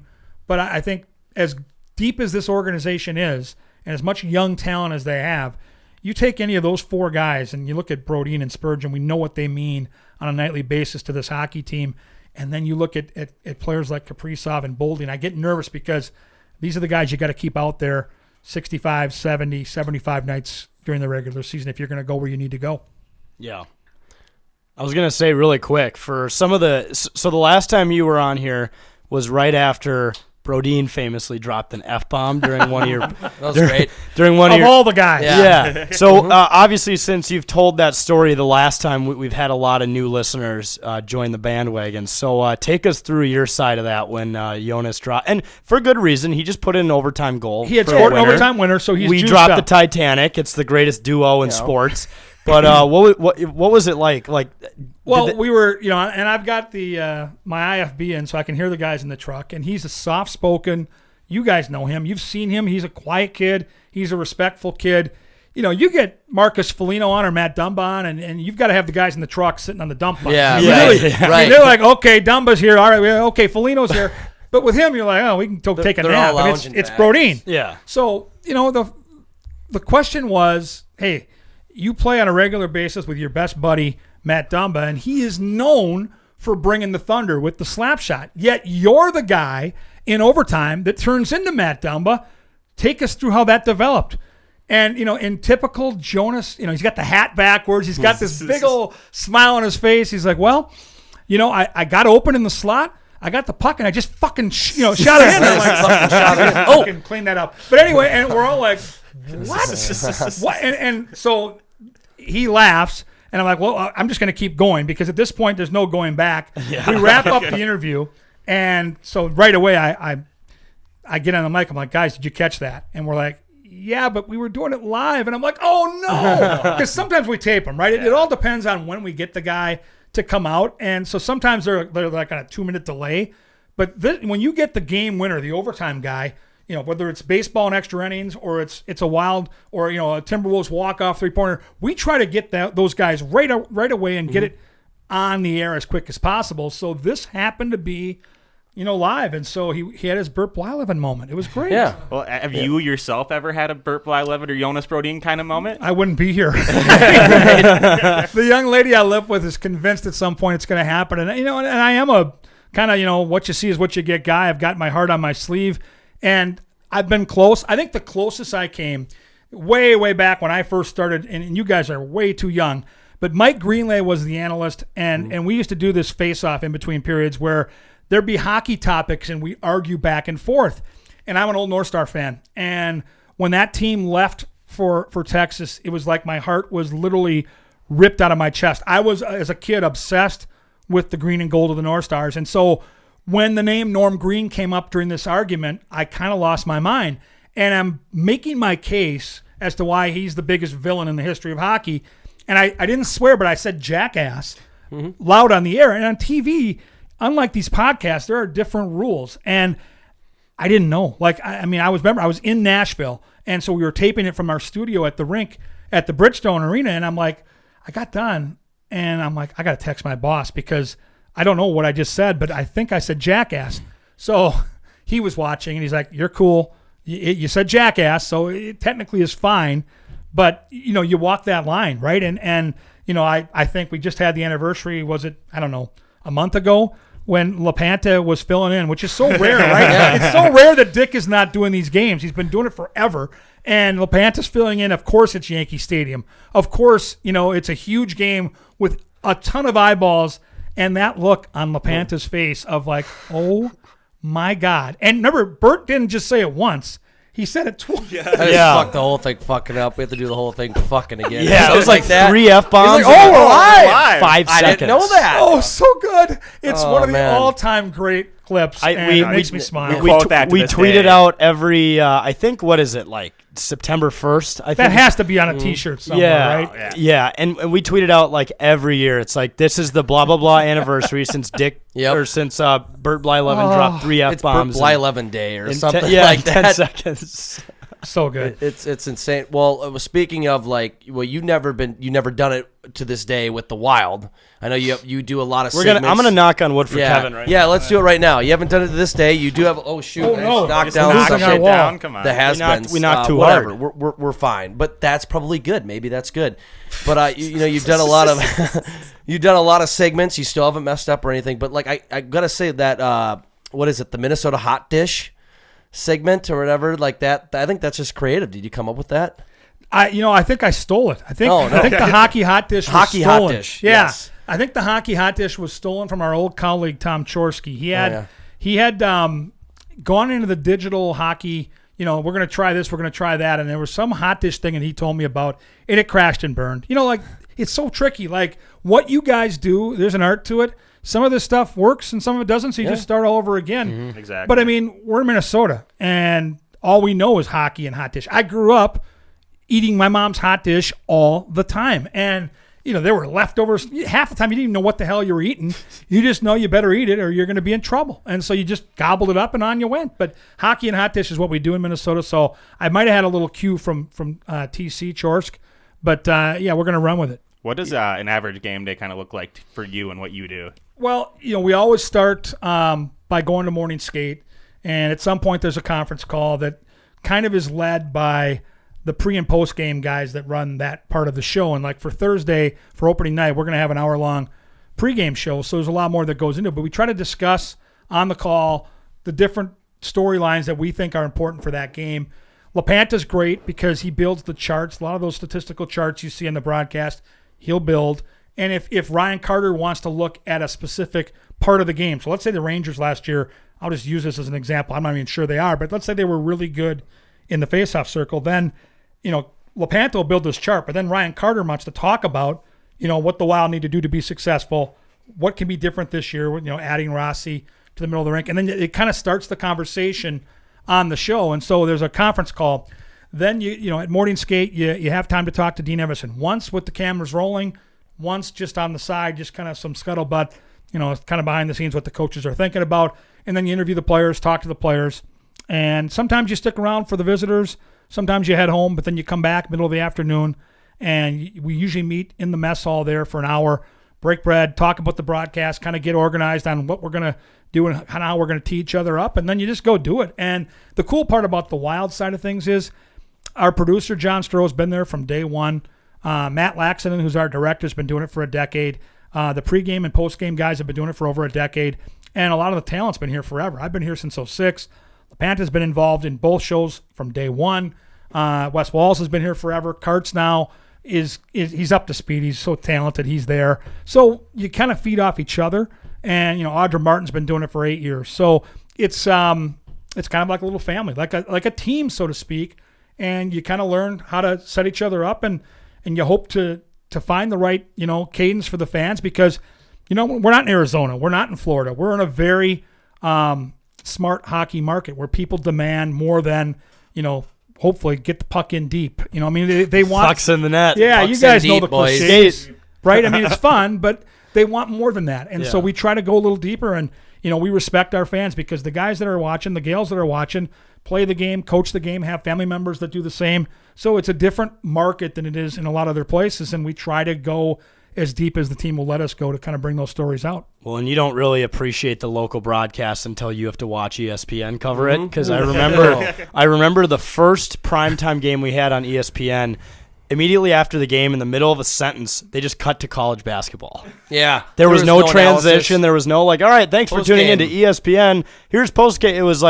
It was just in the middle of someone saying, and then it cuts to, and Michigan State is up. It wasn't even Michigan State. It was some shitty. Yeah, it was some shitty D2 low team. But D1 team. But they were like, they're actually 8 for 9 on free throws tonight. And I'm like, what the hell? I want to hear about the game. I at least want to hear them try. You want the exposure. I get what the league is trying to do here, because now when I watch Scott Van Pelt do that SportsCenter thing and the Bad Beat segment, there is some hockey to it. Yeah. But you want more, right? And I think the Wild are a popular team. We're going to lose another 12 or 13 games this year to national TV, and it's great because we've got superstar talent on this roster and people want to watch this hockey team. But it sucks because we'd rather be doing the games. All of us, that work at Bally, we'd rather be doing the games. And the post game, there is no post game. I mean, there really isn't a post game show. Once in a while, you'll get an interview. Other than that, you don't get much. And we like to think with our post game show that usually goes 35 to 45 minutes.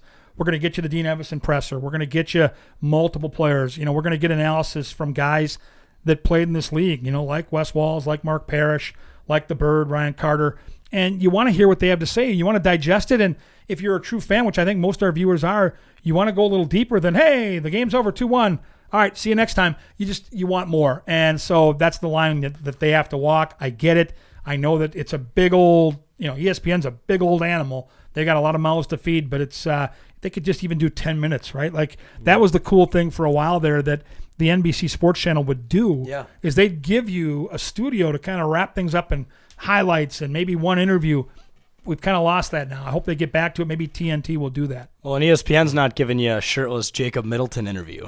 No, they're not providing that. They're not providing that level of quality. Not that entertainment. That's a man right off the ice right now. I tell you, that is that's a hockey player. Does it intimidate you to stand next to him? It's very emasculating. When I know what I look like without a shirt on, I'm like, damn, this is no good. But and he's such a character. Like he knows exactly what he's doing. He's got the stash going.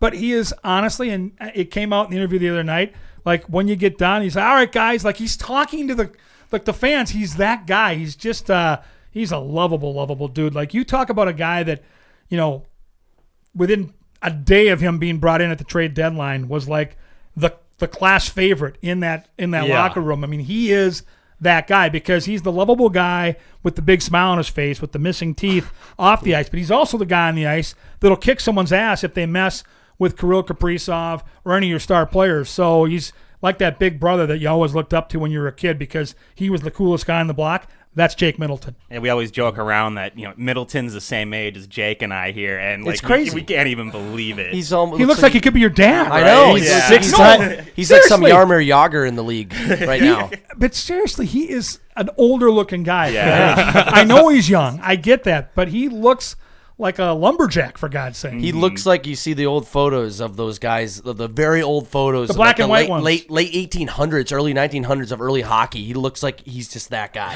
Yeah, sans the tattoos, obviously. Yeah, right. And we brought that up to Billy G. We're like, so you bring in him and Delorier at the same time. We're like, where did you find these guys? Like, at the bar? Did you pull them out of a cave? Yeah. We're going to miss Delorier. We are. Yeah, we are. He was a beauty. He was another fan favorite. Oh, how could he not be? Especially that mic'd up clip of him against St. Louis where he's like, I got 6 games to fucking kill you. Yeah. Like screaming at that guy and spits and he flying out actually of his believed mouth. everything he was saying. Like, that's why I'll never forget it. His first or second game with the team, he got into a scrap. And it was a great fight. And he actually won the fight, but the guy got a good lick. And so he comes off the ice, and he had a loose tooth, and blood's dripping. Like, I would be in the freaking fetal position. Yeah. And I'm in the tunnel behind the bench, and he's walking off with one of our trainers, and the tooth is hanging, the blood's dripping on his hockey jersey, and he looks at me and he goes, God, I love my job. And I'm like, that was the famous picture me. of him skating off the ice with a big smile on his face, and blood is dripping from his mouth. So you were there. I was right in the after tunnel that right photo there, was and taken. I'm like, experienced that. That guy is at a different level. Like, what a he's psycho. tough guy. Yes. Yeah. I wish we could have kept him. I know. Because I loved having him around. Well, wasn't it like the first game he dragged somebody out of the Carlson from the Knights? He dragged him out of the crease. He gave him the horse collar. He was kind of shit talking Fleury, and he's like, nope, and he just drags him out. Just drags him. He also buried one his first game with the Wild. He did. Yes, he did. It was a beautiful goal. It was. Yes. I remember the game against the Flyers that we went to. I think it was like a Tuesday night. We walk into our seats. We were a little late for puck drop. Probably had a couple too many at Tom Reed's. Yeah. And we walk in, and he's already kicking someone's ass. Yeah. And it's like there's like 18 minutes left in the first. Oh, yeah. And this guy's already on the ice, like dead. And the refs are pulling him off. Like, oh, okay, Delorier has already kicked someone's ass. Setting the tone, yeah. But back to Billy G, because before we started this show, we had a chance to see some of the pictures, and he's been on with you guys, and I've seen the social media stuff. I mean, that sends a message though. Like when you're the general manager and you've got this captive audience that knows you've won cups as a player, you've won cups as a manager, and you go out and get Fleury and specifically those two guys. I mean, isn't that the kind of GM that you'd run through the wall for? I mean, like, this is the guy that gets it. Yeah. Like, okay, I'm here. I'm ready to go. And so I know, and Wild fans, I bump into them all the time. It didn't pan out last year. But I believe in my heart of hearts, if Billy Guerin is good enough to stay here and we get this guy for 6, 7, 8 years, I just can't see us not getting to the promised land. Like, I know the talent we've accumulated, and I see the way these guys look up to him and the coaches, and I'm like, this is the guy that can get the job done.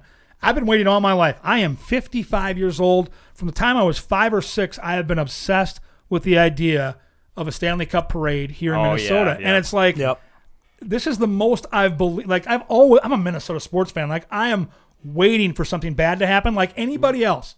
But this is as positive as I've ever been. Like, this is real. It's right in front of us, and I think it can happen. And I don't know that it's going to be this year, but I feel like in the next couple of years, we're going to have multiple chances at a run, and God, that'd be fun. I mean, a lot of people have said the Wild are very similar right now to what Colorado was like 4 or 5 years ago. Like, I've heard that used by national analysts who also see that. So, like, I'm down to wait. It's exciting. I'm here for it. I mean, it is exciting, but it's funny. Everyone here has talked to Bill, and we all think he's just an awesome, amazing dude. You guys remember when he was I totally forgot what team he was playing for, but he tomahawked his own teammate in the head in training camp with a stick. I was an animal. I just could not picture him doing that these days. Hockey guy. Well, it depends on the day because I'm sure, he's as good a guy and as nice a guy as I've ever seen at that spot. That's a big job, but when things don't go well, I mean, he wears it on his sleeves, and I'll never forget it. So we go back to St. Louis for Game 6, winner go home. We know how it finishes, and he comes down, and I mean, if we win, I'm the first guy to give him nucks and hey, way to go, bud. And I'm kind of waiting for one of the players to come out, and I'm up against the wall, kind of by my Bally Sports tarp behind me, just waiting my turn. GM comes, and I'm like looking anywhere but at him. And he, as I glance up, his face is red. I mean, he's extremely disappointed. And he goes to the security guard and he says, "Can you do me a favor? Can you walk down there and can you get the St. Louis GM?" And I'm like, where in the hell is this going? Yeah. So Billy is at his all-time low. He's beyond pissed off. And out comes the St. Louis GM. He walks over, looks him in the eyes, shakes his hand and says, "Congratulations. You guys deserve this. Go kick Colorado's ass." And I'm like, okay, like this is, again, I'm not surprised. This is the guy that we've got running our hockey team, and this is the guy that now I see what those players see. Like, they can rally behind this. Like, this is something tangible. Like, I get this. This is a class act that cares, that just wants to win. You know, we laugh about the quote, right, about the effing win, but that's who he is. Like, he is a real, like, tangible, intense freak that just wants to win, and I think wants to do it the right way. And so he was nice enough last week to sit down with all of us, radio, digital, and TV broadcasters. We got to ask him anything about the season, players, where this thing is headed. I couldn't be more impressed. Bottom line is, I love the guy. I think he's the right guy for the job, and I think at some point they're going to get it done.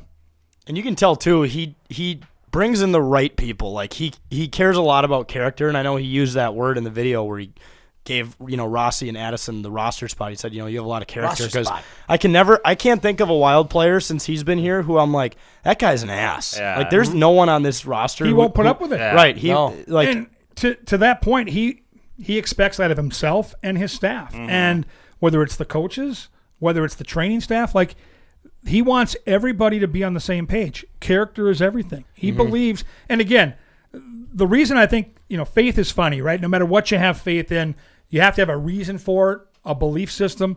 But he knows what a Stanley Cup winner looks like and smells like. He has been there multiple times at different levels in his career. And so when he gets here, he's going to make hard decisions that are going to get this team in a position where they can win. Did it work out last year? Nope.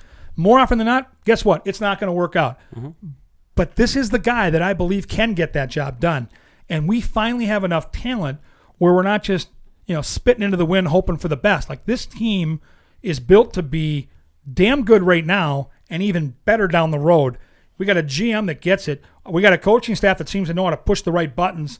Let's let this thing play out. And I think, again, because we're in Minnesota and because we've had our ass kicked time and time again by every team in this town, I get it. People are going to be skeptical. Let them be skeptical. I think when it finally happens, like when I was in college, when 1987 came around and the Twins won that World Series, I think the hockey fans will have something similar to celebrate, where it feels like maybe it's the end of the world, but it's one of the greatest experiences of your life. What's it like to experience a Minnesota sports championship? Yeah, I don't know. Well, I don't know what that is. Well, remember now, by the time 87 rolled around, we were not much different than we are right now. Yeah. I mean, the Vikings had gone to and lost 4 Super Bowls. The Twins, more often than not, were a cellar dweller. And when that finally happened, I mean, I was right in the heart of my time at St. Thomas in college, and we went down to the parade, and we're like, this is it. Like, this, we're going to tear this town up. Like, this is it. Like, we partied, like, from the morning through the afternoon. Then we went back and partied all night. Like, this was unbelievable. And when it happened in 91 again, we started getting kind of cocky. We're like, well, it's 1991. We just hosted the Super Bowl. We've got 2 World Series in our hip pocket. Shit, this is Wintersville, USA. Well, we know how that finishes. 30 years later, here we are. We were just cocky when we made it to the NFC Championship and had that Minneapolis Miracle. Oh, it's a Super Bowl this year. Nothing else happened. This is our year. And then Rudolph scores that touchdown first drive of the game. Yeah. We're like, oh my God, and then it's ever happening. since, it's just back to Minnesota. Reality. The Wild could have a 3-0 lead in the Stanley Cup, and I would still be like, it's gonna happen, isn't it? Like, that's what we've been put through. You're like every other Minnesota fan. We've just been beat up. Yeah. It's just until hard. the team actually wins it and we can witness it, we're always gonna believe it's gonna fall through. Which like you said, it's fair because we've been through it. It's hard to have trust that it's not gonna happen again. But I'm still on the train to believe. Gotta believe, right? Here. I mean, Ted Lasso.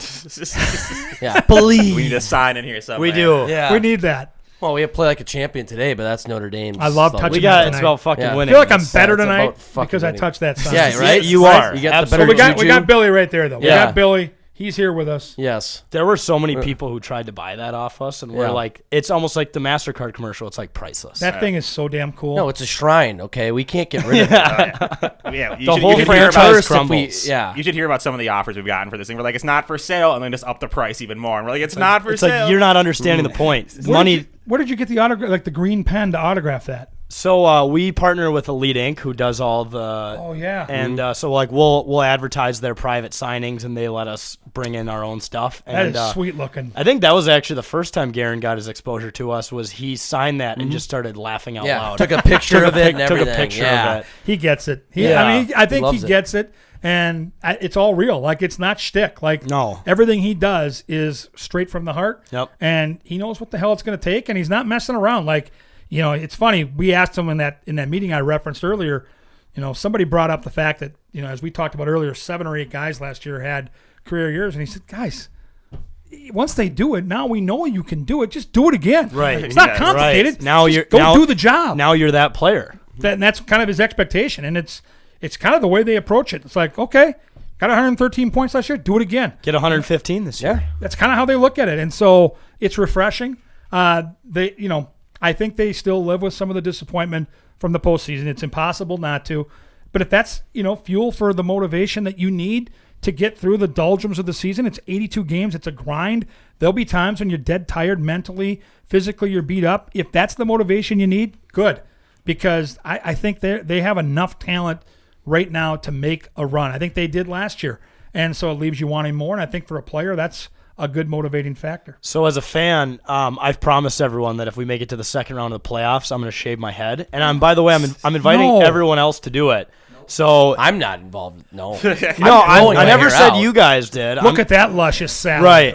Yeah, I'm saying there are people outside of this room who have agreed with me. Do you think that I will have a shaved head come May? What do you think the odds are? I think it's more likely you will have a shaved head than you won't. Okay. Are you really gonna do this? I don't. Yeah, I am. Well, I'm 100%. I'm going on with PA tomorrow on 9 to noon. And I'm announcing it. I'm telling. It's official. I'm inviting the Wild fan base. Jake and I be the one who shaved your head? Yeah, absolutely. Okay, there we and go. we should do it. Sweet. We should do it in like St. Paul. Like we could do it. outside of the stadium, right outside the barn. That's great. Yeah. That's great. Yeah. So no, I know hairstylist too has all the stuff. So perfect because I don't have the stuff. The things. You got a lot of hair. You got a lot of hair. And I actually just got it cut today, so I'm already in mid-season form preparing myself for there you go. Clippers. All right, he's ready. Yeah. Yep. So you're halfway there. How about this? How about each round? One of you guys shaves your head. So you're round okay. one, No. round two, round three, and then if they go all the way, we go to that's like the Taj Mahal haircut right there. Because that's the creme de la creme. Or we can just take it a step further. We go eyebrows, tattoo on the scalp. Yeah. Stanley Cup champs. Tattoo. Won't your family be proud? Yeah, they will. It's like, wait, you did this for a sports team? Yes, I did. This is my life. What if the Wild get past the first round, just get a tattoo immediately that says Minnesota Wild 2022 champions? That'd be balls. There's a Dallas Cowboys football fan who does that every year, and I've learned from them not to do the tattoo thing. Ouch. Don't do the tattoo thing until it's over. Yeah, if it's over, you can do it. That's my word of advice. That's good sound advice right there. All you're doing is jinxing it. Right. That's all you're doing. Exactly. Don't do that. Please don't do that. Yeah. It's like if you have that much confidence, go to a sports book. Yeah, right. That's bet a lot of money. Take the money you're going to get a tattoo with and bet that money on the team to win the cup. Don't put it on your fucking leg. Way more productive. Never understood that. I think if the Vikings start 8-1, someone needs to get a tattoo. 2022 Super Bowl champions. You are the guy to do it. By the way, you're the one. I would be the no. I would do 2022 Kirk Cousins MVP. You do it on the wrist. Yeah. You have a Playboy tattoo on your calf. Why couldn't you get a might as well just get a Super Bowl tattoo. Maybe across the back. I bet at 98, again, if we were in a time machine and could go back, you guys weren't probably around, but 98's team actually looked like the Vikings team in 98. I could see people actually, because people had hotels, airline tickets, they had bought Super Bowl tickets. Like this team, I have never seen a team look more like the best team in their particular sport than that 98 Vikings team, and they were a 14.5-point favorite in the NFC Championship. And it just it was like a slow, painful death that day, like a paper cut that just wouldn't stop bleeding. And it ends up with Gary Anderson, who had made like 52 straight field goals, missing a moderately long field goal that would have given him a 10-point lead late. Falcons tied up, winning in overtime. That, to me, was the year you could have probably got a tattoo along with those hotels and tickets, and it still didn't work. Sorry I brought it up. Daniel Carlson's on his way. He's got like 48 straight. But we didn't need him. I mean, God forbid we have an all-pro kicker. We like it much more when there's a little more guessing game involved. Yeah, whether that it's more fun that way. Oh, my God. It feels more like Minnesota, Yeah, well, Greg Joseph has already missed a couple, so we don't have high expectations. Have you seen the Blair Walsh? I still see him on social media. The purple Viking jersey, and then the Walsh nameplate is far to the left shoulder, wide left. That is cold-hearted. That's a good bit. We saw a Blair Walsh jersey at the State Fair. Yeah. We're like, who is this psychopath? I love it. Probably a Packer the Vikings fan, game honestly. too, for sure. Yeah. Oh, that was tough. And then we saw it the first game of the season, and we've seen a couple of these Vikings Aaron Rodgers jerseys, and it's people essentially like a tattoo, literally thinking they jumped the gun on Rodgers coming. He will be here in a couple of years. He's going to follow Brett's suit and then steal a bunch of money from the state of Missouri, Mississippi, vice versa too. I've seen Packers Adam Thielen jerseys as well. Yeah. Well, Rodgers has been said. It's been very public that Rodgers wants Thielen like bad. They're friends. Has wanted to get Thielen for years, and obviously the GM is never gonna. And I don't think Thielen wants to leave either. No. It's just he's Rodgers. home. Yeah, he's home. Yeah. He's going to stay for the rest of his life. Who wants to play with Aaron Rodgers? That guy seems like such a douche. Aaron Rodgers. Great quarterback. Don't get me wrong. Yeah, well, he's not one of my guillotine rosters, but I mean, it does not look like a guy I'd want to be my teammate. Well, look what he did to Adam's brain. He's corrupted him. He pushed over a hopeless photographer. And that guy, didn't that guy file charges now? He did. Come on. It's bad. There was a lot of softness in the game yesterday. Neck injury that all of a sudden. Yeah. Oh, that's come on, bro. When you have $100,000 now. When you have Devontae's money, you can't be pushing people down. Though. That's true. The moral of the You're story. a target. Guys like me, I can push anybody I want because they can't get me. A guy like that, they can get pretty good. So you can't push Jake Middleton. No, I'm not touching don't do that. No. I'm smarter than that. Yeah. It's funny you brought up Aaron Rodgers being a D-bag because the final segment to end the show today, we're actually going to be drafting the biggest D-bags out there. I'll take him with the first pick overall. I think that Gorg has him. Yeah. That's great. So we can't pick him, but I wanted to ask. So you mentioned, and people, new listeners, if they don't know, you were a goalie for Burnsville High School. Go Blaze at the time. Formerly known as the Blaze. Formerly known as Burnsville the Braves. Yeah, Burnsville we were Braves. Proud Braves in 1985. I can't say Blaze. Ugh. It's tough to say, especially when the brutal school name. damn near burned down in the 90s. Why would you name it after that? I don't know. And here's the deal. We were so proud to have that crest on our letter jacket. Yeah. We had the T-shirts. I mean, it was like a big deal when you were a Burnsville Brave. Like, that was awesome. And, you lose something when you change the nickname. I get there are a lot of reasons we do it. Not my choice, not my place. But, there's a T-shirt that all of us have that are old enough, and I'm certainly in that category. Once a Brave, always a Brave. Right. So we're always going to be that group, special group of guys. And, I mentioned my love of the North Stars. My two loves growing up were the state tournament and the Minnesota North Stars. That was kind of my world revolved around that. School was just a necessary evil so I could play hockey. I had to get the grades so I could play hockey, and everything revolved around if you got your homework done, you could watch the North Stars. If you got your homework done, you could go to the state tournament. So it all came back to who I am now. I mean, the Rube I am now, it was the same guy I was when I was just a kid. My days revolved around going to the rink and watching my favorite hockey team. Nothing's changed. I played. We both went to Burnsville. We were talking to you before, and I played varsity hockey for them for 2013 and 2014. It was really awesome because every single time for sections we'd have a banquet, and you'd always show up and give us. We'd go to that Italian restaurant right by the Burnsville. Yeah, Buca de Peppo. It was Yanni that was coaching. Yanni, hockey. Yanni. Boy, I'll tell you what, you guys had some nice teams too. Yeah. My good buddy Mike Luckcraft was one of the coaches. What year did Brock Besser?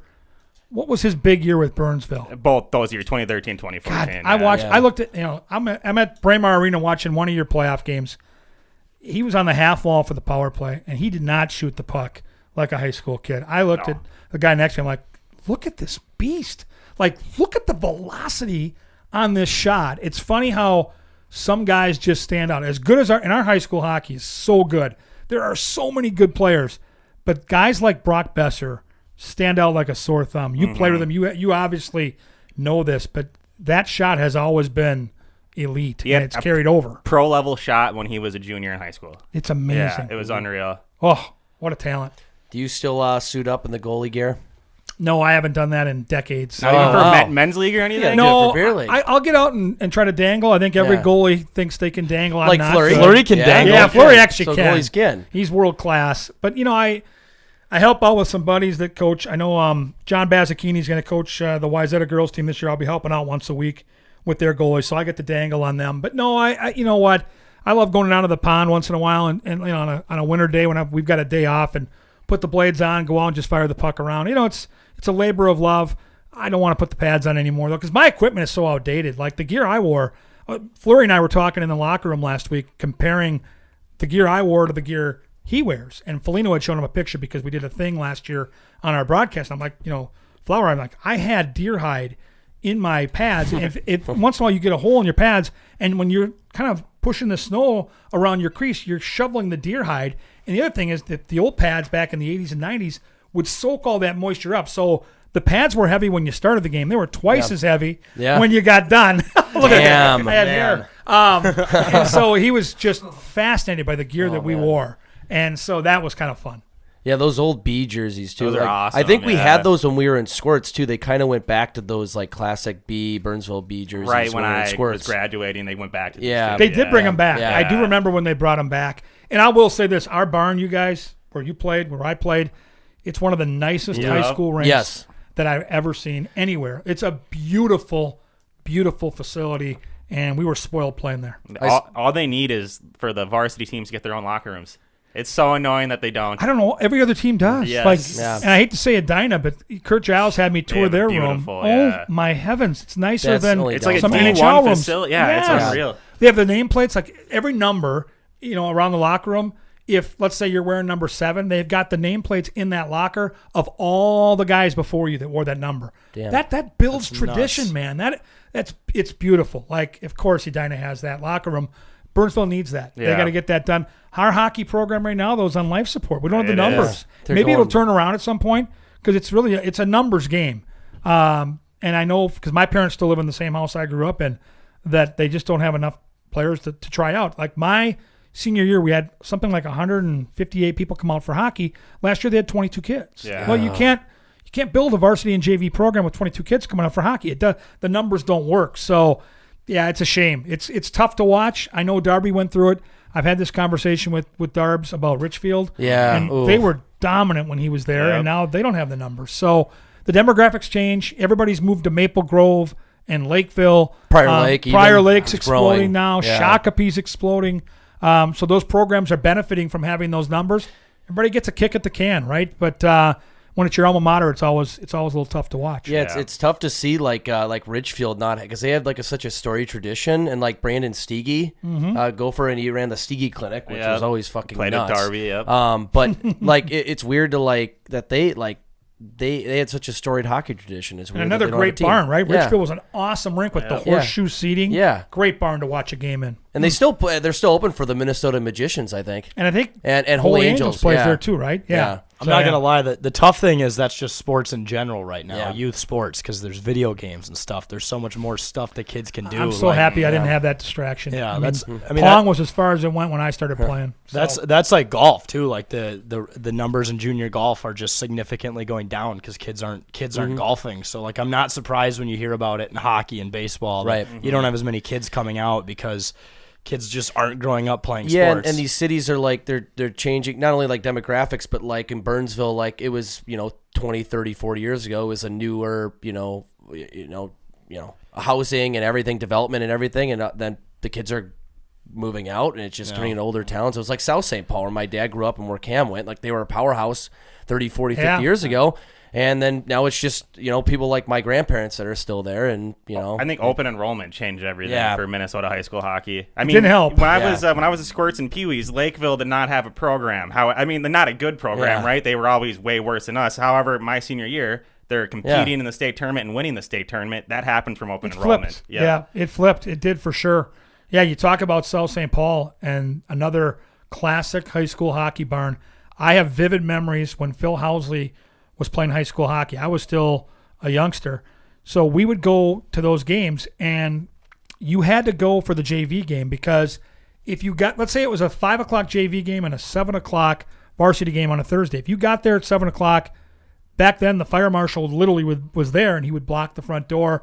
They were at capacity. You couldn't get in. That's crazy. So you had to get there at 5 o'clock, stand in a line for an hour, get in there somewhere during the JV game just to get a seat because Phil Housley was Kirill Kaprizov. Like everybody knew, like this was the next big thing. He went straight from playing at South St. Paul to the National Hockey League, and he didn't go and he went to the power play and to the penalty kill and to playing 25 to 30 minutes a night straight from high school. I can't even fathom it, but he was an unbelievably gifted player, and so they'd play him. Basically, if the game back then was 15-minute periods and the game was 45 minutes, he played 40 minutes. Like he would come off when he got tired, but he'd play a couple shifts at D, one shift at forward, sit out a shift, and then the whole cycle would start again. They just needed him on the ice because he was unstable. Oh, it's fun to watch. That's crazy. Yeah, that's such a storied arena, but it might be a little curse for me because remember I was on your team and I broke my pinky on a stupid shootout at the end of practice. No way. I think I went over and I slammed my glove and there was a little maybe hole in my glove or equipment and it hit the ice really hard and I didn't think anything of it.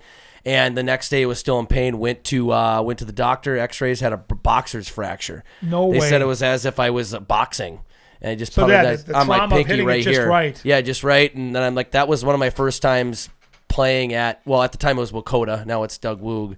and it was just brutal. Yeah. But I've since played there a couple times, and I've made didn't get hurt amends. the next time. Yeah, I The made curse has amends. been lifted. I made You amends. lifted that curse. Yes, Yeah. it's over. Phil Housley is now with me. There you go. There you go. Well, Kevin, this has been a blast. Love doing this, guys. Yeah, before we let you go, we got to do the rapid fire again. I don't know right. if you remember that. I we, do we remember changed it. up some of the questions. Yeah. They should be changed up. Okay. Yes. Thanks for reaffirming, Jake, that we've changed up the questions. All right, you're on a deserted island for the rest of your life, and you can only watch one movie the rest of your time there. What is it? Miracle. Great Yes, answer. great, Yes. Got to be Miracle. What's a first world problem bugging you at the moment? Traffic, because we got so spoiled during COVID. We didn't have traffic, and I hate traffic. Oh yeah. It is such a waste of life, just sitting in your hate it. vehicle. You can be doing the most enjoyable thing in your vehicle, like listening to your favorite podcast. I have to move. Yeah, I have too no long. It's patience. too boring. If it's too long, it's Yeah. just brutal. I think the average American is going to spend more than 1 year of their life at stoplights. Which but- is yeah. which is about bananas, that, especially if too. you live in Fuck like that. L.A. Can you imagine? I couldn't live there. or I could not Can live you there. imagine City, living by Chicago. County Road 42 in Savage and Burnsville? Oh, County Been there, Road done 42 that. is Yeah, I the lived there worst. for a while. If you had a walkout song, what would it be? Oh, Don't Stop Believing, Journey. Old Oh, school. great. Overplayed probably, but it's my very favorite. Yeah. Do you prefer Mayo or Miracle Whip? Oh, Miracle Whip for sure. Okay. Least favorite sport? I'm going to piss people off here. Soccer. That's a fair answer. It's like That's more just common fair. answer. Yeah. Or it's football. Yeah, whatever you call it. And again, I respect the hell out of it. Those athletes are unbelievable. And I watched the show you referenced earlier that is kind of a soccer show. I just can't do it. Yeah. Can't do Well, it. you know what's weird about like the World Cup coming up? Did you guys see that they put out a commercial where like Tom Brady is watching it? Oh yeah. And it's like there's a Christmas tree behind him and he's like alone. It's almost like it was like foreshadowing that like Tom Brady's going to spend Christmas by himself. It's a World Cup commercial. The second I start feeling bad for Tom Brady, I know. it's not going to happen. Yeah, Okay? That guy is the GOAT. Right. He is a gorgeous human being, and he's got more money than 18 of his families could ever spend. He'll get over it. Yeah, He'll find another He'll be woman. fine, but next time you see that commercial, you'll think of it. I'll check it out. Yeah. What is the craziest thing on your bucket list? Craziest thing on my bucket list. Oof. God, that's a tough question. I'm going to say, because I'm afraid of heights, jumping out of an airplane and trusting that guy is going to pull that ripcord at the right time. I know I'm going to do it at some point. I'm petrified getting on a ladder, but I will try it once before I die. Okay. I like that one, yeah. Like I'm shaving my head. Have you guys done it? No, but I that's haven't. something I definitely want to do. I've got friends that have done it, and they swear by it. But, I mean, literally, you have no idea how afraid of heights I am. So I'll probably have to be severely medicated. Maybe I'll borrow some of that Busch Light. Yeah. Take some of that Little Busch Light. sedated. Or the Golden Light, the official beer of the Minnesota Wild. There you Look, go. Yes. Product placement, cover up the logos. Cover up Busch Light. Is a hot dog a sandwich in your opinion? No, but it's damn good. It is damn good. is. I love a hot dog. I love a brat. All that stuff. Who's one person you would hang out with, dead or alive, if you had the opportunity?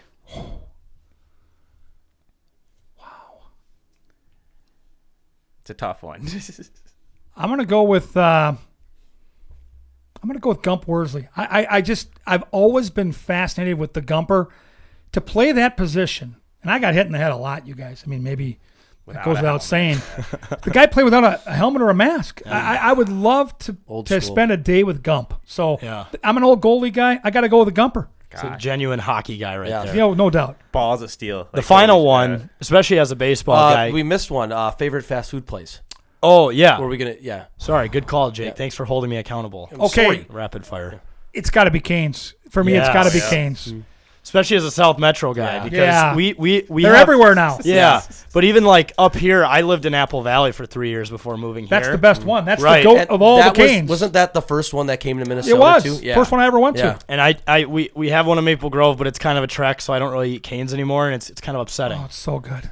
We need to get back. The to trick Canes. is to order pickup on DoorDash, and then you don't have Right. to wait. You don't have to wait. in I've line. heard though There's no line. Yeah. I was gonna say, but I've heard the line down there has been as bad lately. Yeah. Gotten some inside The key intel. is going at 10:45 before the lunch rush. Honestly, True. I'm not a big breakfast guy, so Yeah. I'll go at 10:45. I drive from Minnetonka, where I live now, to Maple Grove, and I get there early, and I have K-Fan on, and off I go. I love it. Yeah, Hey, Canes it's for the best. breakfast, eating the chicken, eating it like you could eat I think it's better than probably Wendy's breakfast. So It's the best. Here's the question: do you like the coleslaw, or do you swap it out for the extra toast? I get the coleslaw because I'm a big coleslaw guy, but you have to get the toast, and I respect those that hold the coleslaw and get the second piece of toast because their Texas toast is best in show. I was gonna say, like, you guys always rip on me for getting coleslaw. Like, I love coleslaw, but I respect your decisions on that because the coleslaw is That's not fine. the best. Anyone who falls under the Cane's umbrella is family. It's not the best It's like coleslaw. Olive Garden. It's not the best coleslaw. When you're here, you're family. People forget Olive Garden exists. The final one. Thank you, Jake, for reminding me. The final one is give us your strike 3 call. Steve Rock 3, you're out of here. There we go. Nice. That You sounded like- instantly yes. did. You got to it. do the thing too. You got to do the thing with the thing, the chainsaw thing. Yeah, That was I used to old school. Yeah. That was awesome. Yeah, so you were already prepared. I love it. Love that. I love that question. That was good. Yeah. Well, Kevin, thanks so much, man, for coming here, coming to the house. We love what you do. We love. Finally got to be here. I've done Yeah. this on Zoom for a couple years, but I'm jealous. I want to. You saw the movie Hot Tub Time Machine? The guy goes back. I want to go back, be 20-something, hang out with you guys, and live in this house. I'm a sports junkie. I like to gamble. I like to eat bad food and watch sports. This house is built for me. You've described our lives. I'm to so a T. jealous. Well done, boys. Thank well you. done. I can't wait Thank to you, come sir. back. Thank you so much. Folks, we're going to take a quick break, and we'll be right back. Hey guys, 10,000 Takes here. We're at the XL Energy Center. People always tell us it's so cool that Bill Guerin came to your guys' house and came on your podcast. It's a bit. And because we represent you, the fans, we want to do something special. So we're working with the Minnesota Wild to allow you to meet Bill Guerin. So Minnesota Wild fans, we got them. What's up, boys? What's going on? So, listen, if you guys want to come down, meet me, meet these guys, hang out before the game on October 17th. I'm willing to answer all your questions. What are we doing? Just clicking the link? Yeah, in the description. Yeah. Click the link. Tell your friends, tell your family. Yeah, tell your friends, tell your family, and we'll see you on the 17th. All right, folks, welcome back to It's a Bit, presented by 10,000 Takes. That was a great interview with Gorg. Honestly, like one of the best guests to always have. He understands our humor. He's a big Wild guy like us. He's so knowledgeable, yet can be so fun, and he loves the bit. So you can expect Gorg to be on actually more often. Yeah. Maybe even if it's just for a half hour on Zoom in the middle of the season. He's got the insight. And he's a Minnesota guy through and through. Born and raised in Burnsville. Played high school hockey at Burnsville. Won a high school state championship with Burnsville, and then played for St. Thomas. So super glad that we could have him on. But as we mentioned in the interview, the final segment is the douchebag draft. We originally did this back when we were on the Fan Plus for It's a Bit Radio, and it was a little more censored because obviously we were on the radio dealing with the SEC. FCC, not the Securities and Exchange Commission. Yeah, slightly different. We're not rich enough to have them crawling up our asses. But let's get into the draft. So it's a traditional not snake draft. We do 1, 2, 3, 1, 2, 3, 1, 2, 3. We're only going to do 3 rounds. Traditional draft. And Jake will be our draft sound effects guy. I don't even know what the word is. Sound effects bit, and I decide the lineup. MC, yeah. So, This by is the way, the smallest amount of power he lets get to his head. I haven't gotten the first pick in a long time, but I'm not going to complain about it. So, I'll just leave it to you. Ding, ding, doo, doo, doo, doo, ding, doo. With the first overall pick in the biggest douchebags draft of 2022, producer Cam selects. This one needs no explanation. Jake Bringold. Oh. I expected myself to be in this draft. I just think I was You're first going overall. 1-1. Okay, first I overall. love it. The biggest douche I know. Okay. Probably the Okay. the I mean, I'm flattered. The I biggest thought it was gonna douche be in on this draft. list, but the one that I like the most. Okay. So, a little that's soft. bitter but sweet. But you're a douchebag. Fuck no, you. for sure. I've been told that since I But was a kid. fuck you, dude. Yeah, fuck off. And Since I spit on that kid in first grade, it's been happening. And I'm ever so not since. excited to be your roommate. And- So fuck you. And just so everyone knows, Jake's been a douchebag even before the 10K days. I still remember once in high school lunch, you'd leave, everyone would get lunch together, and then they would leave to go get little a la carte things at the end. Well, the whole table would go at the same time. One day I get up, I'm like, hey guys, should we go get some a la carte? And everyone's like, nah, I'm good today. So I go get it myself. I come back, and of course it's Jake leading the group. Okay, guys, let's go get some food. And you're left alone at the table. All of them stand up and just fucking get a la carte, and it's like, okay, fuck you. I didn't sit at the lunch table for a week. I'm pretty sure if I went to high school with you, I would have been suspended from fighting you. Yeah. But then I would have been like. But best you were friends at with Burnsville. There was way worse kids than me. I would attest for that. I mean, Jake riled me up so much once I punched him in the arm like extremely hard in the middle of school. And you know what? That was actually because I took your book cover, even though you kept taking it from me, but I took it once from you and then you punched me. I just lost it. But in that around that same time when we were like started like playing music and stuff, I remember like me and our buddy Aiden, like the dude for sure guy, who smokes a lot of the shit. We learned a song. Jake, no one knows who that is. Dude, Aiden's actually been on one show back in the day. Minnesota Rundown with Meat Sauce. No. Oh, he was producing. And then he came on for the last segment. He was high as fuck. I'm just saying you have to explain it a little better than he's that one dude who says "dude for sure." Dude. It's like that. That makes no one knows who that is. I always say "dude for sure." So Aiden is a kid that me and Zane have known for a long time, and we played music with him. And we at one point, me and Aiden, I think, learned a song. And then Zane, you came over and we're like, hey, let's play this song. And you're like, I don't know it. And I'm like, oh, two-thirds. Yeah, two-thirds of us know it. And they started being assholes. I just kept saying 66% the whole night. And it was just like, being a dick. All right. As I normally do. All right.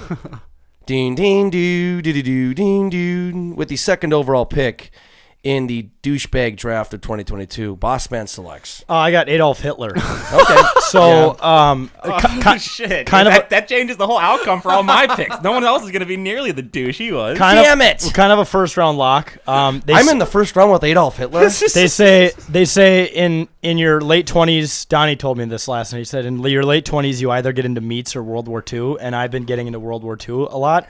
And everyone knows Hitler was an awful guy, but the deeper you go into World War II and the way you learn he treated his own people and his own like generals and commanders and soldiers, all-time bad dudes. So that was there's no one worse than him ever. So I have Hitler. The more I hear about this Hitler guy, the least I like him. Yeah, I mean, you say that in a funny way, but like it's true. Like it just gets worse. You think you know every awful thing he did, and then you learn more. I've been watching all the documentaries lately. I also am into meats, smoking meats, just like what Donnie said. It's one or the other, but right now it's been World War II, and Hitler, all-time bad dude. So agreed. Deny nothing. Jesus. The Nathan for you bit. Right. Oh, yeah. Summit Ice, which goes to like Holocaust awareness in Vancouver. Right. So all profits. Yep. All right. Ding, ding, doo, doo, doo, ding, doo. With the third overall pick in the biggest douchebags draft, Wag selects. I'm gonna go with Brett Favre. It's pretty, he did a lot. He did a few good things for the state of Minnesota. Did a lot of bad things to the state of Minnesota. But if you're a multi-millionaire and you're scamming one of the poorest states in the fucking country, you're a piece of shit. So Brett Favre has my number one pick for the D-Bags draft. Brett Favre. I actually had him. I had him on my list as well. There we go. Great minds. Dick pics and scamming the state. Not a good guy.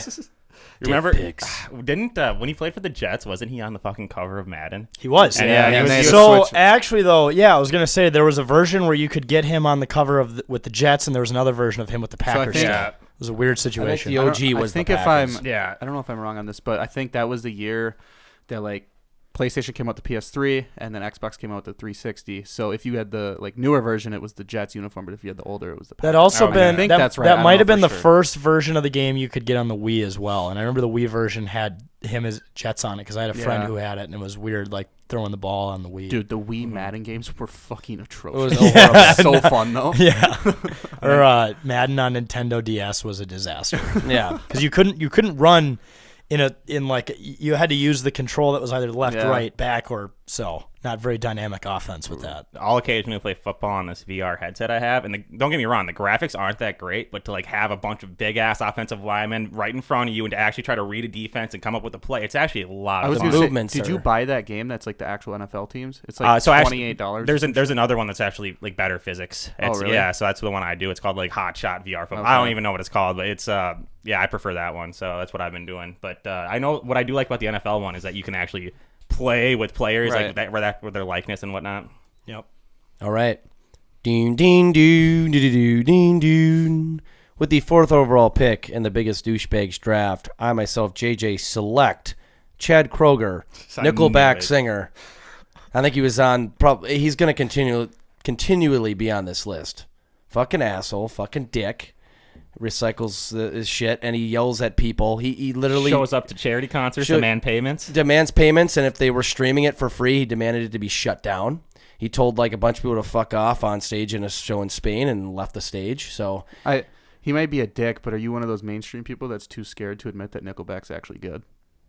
I've never been a fan of Nickelback, even before like the fad with Hate Nickelback. I just never liked their You sounds. respect I do Chad's like talent as a singer. Yeah, so I think he has a very good voice, and like This Is How You Remind Me is a good song, but I never just got into that style of music. Like I never actually been a huge Creed fan.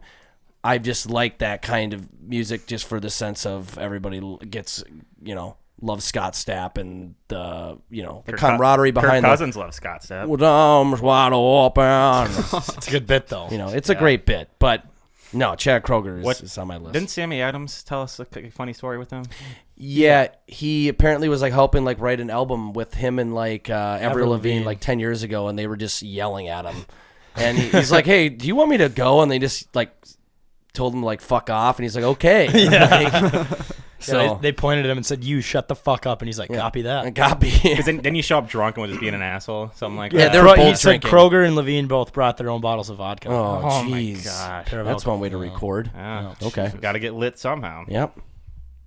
Got to get up there. All right. Ding, ding, doo, doo, doo, doo, ding, doo. With the 5th overall pick in the biggest douchebags draft, producer Cam selects R. Kelly. Okay. Great pick. He's just a fucking horrible person. I'm above R. Kelly. Wow. Yeah. You're worse than R. Kelly. I'm Well, R. flattered. Kelly has no impact on Cam's life. Oh. True. You do. Oh. You torment him almost daily. But all the didn't R. time. Kelly like sexually assault a bunch of women? Well, yeah. Yeah, that's why. Yeah, That's why he's on That's the fucked list. up. But you are above him. I'm worse than that? Okay. Yeah. I'm flattered. You're flat. Nothing to be flattered. I don't think that's a good thing. Ding, ding, ding. He just moves ding, on. ding, ding. With the 6th overall pick in the biggest douchebags draft, Bossman selects. This is a reoccurring pick as well for me, but Bryson DeChambeau. Mm-hmm. I've tried to give him a chance. So in his later days at PGA, he went on some podcasts and was like, I'm trying to show my personality more. People just see this kind of like uptight, like nerd golf guy, and I'm actually a fun guy. And he had some good showings. I know he went on like the Full Send podcast with the Nelk Boys, and that was a good one to watch. And he said he was going to do more fun content on his Instagram and stuff. And he joined Live Golf, and that was what it was. But then when he just played the victim to that rope, he lost all of the respect I had gained for him over that period of time. And it is all since been gone. If you haven't seen the video, I think we talked about it last week as well, but he basically is trying to go under a rope, and it hits him in the eye, and he like falls to the ground like he had just been taken, had a punch taken by Mike Tyson. And he like lays there, and someone goes, "Are you okay?" And he's like, "No." It's like Napoleon Dynamite. Yeah. And then he's like, "Guys, what the fuck?" Yeah. And then his caddy tries to give him a towel, and he like rips it out of his hand. Yanks it. And then he follows it up, and then everyone's obviously shitting on him about it. And he follows it up by trying to make a joke about like it. where he goes under the rope and everyone loses it, like all excited, and it made it worse. Just not a good look for golf. So I would say before the rope incident, Bryson would not have made the cut, but since the rope incident, he is back on the list, number 2. You just made the list. Yep. I was waiting for that. I'm surprised it's going to happen. Long. Yeah. Ding, ding, doo, doo, doo, doo, ding, doo. With the 7th overall pick in the biggest douchebags draft, Wag selects. Let's go with Jeffrey Dahmer. That was on my list as well. It's one that Bryson was actually going to be my pick before that. It's one thing to be a horrible serial murderer. It's another thing to like eat your victims and to drink their blood and do horrible shit with the stuff afterwards. It's no explanations even fucking needed. Big time douchebag. Also, I've been seeing that it's a trend that people are dressing their kids up like Jeffrey Dahmer for Halloween. What the fuck? Not good. Don't do that. That's not a good thing. Let's not do that. These Netflix shows are great, but like people start to believe that they were a good guy just because they're part of the show, and then they like obsess over him. Like I know his glasses just sold for like $300K or something on an auction site. So anytime these movies come out, it was the same with Ted Bundy when like the Zac Efron movie came out. Like everyone was obsessing over them, but like not in a bad way, more of like this is an intriguing person. They're glamorizing bad dude serial killers. Yeah. I swear to God, if we see like not even kids, if we see people out and about on Halloween night, like, yeah, what are you for Halloween? Jeffrey Dahmer? That's fucked up. Go to jail. Like you might need to just check yourself into the go to the police station down the road and just they be done sexualize him so much. Jeffrey Dahmer, they sexualize like the actor who played him so much. Evan Peters. They had fucking Zac Efron play Ted Bundy, right? Like, so that just makes it worse. And it's like, really, I totally get if they're coming out with this stuff to almost like educate you on this stuff and like know if it's going to happen in real life or whatever, like that these people are fucked up, but no, that people are almost looking at it as like a positive influence. Yeah. And it's scary. Yep. Not good. All right. Ding, ding, doo, doo, doo, doo, ding, doo. With the 8th overall pick in the biggest douchebags draft of 2022, I myself, JJ select Russell Wilson. Yep. Russell Wilson, Broncos country, let's ride. And then we heard stories from, I forgot who was mentioning it. Oh no, I think I saw it. Some analyst was saying that he's at some NFL awards last spring, and he walks in with Ciara, his wife, and everyone else was coming up to him. Aaron Rodgers, even Tom Brady, and we're just saying hi. And he he comes in there, and it was like in the evening at night. He comes in with fucking shades. And they pretty much put a hand up to like everybody, like, don't talk to me. Like, bro, you are not at that level. Even if you were an elite quarterback, you are not a better human being. I don't think there's any You are not human, fucking God. There's no human beings on that level. No. I think it was Kyle Brandt from like Good Morning Football. Yeah, that did exactly. That. And he ripped him to shreds, and it was the most perfect thing I've ever seen. The guy who said Kirk Cousins is going to win MVP. Yeah, so shout out to him, great guy. But no, he like and like I know you're taking his word for it, but I totally believe it. And the way he's been going back from the Broncos country, let's ride, of course, but then walking out in training camp as if like fans were at the gate, and he's like putting his hands up, and then before the first game where he's like has his eyes closed, he's wearing headphones, and like he thinks he's like this like spiritual God guy. Like it's literally him, God, and the rest of humanity. And that's just not how it works. No, you don't have enough Super Bowls to say that. No, if Tom said that, people would be like, okay, well, you're the only guy who's done that, so you might be right.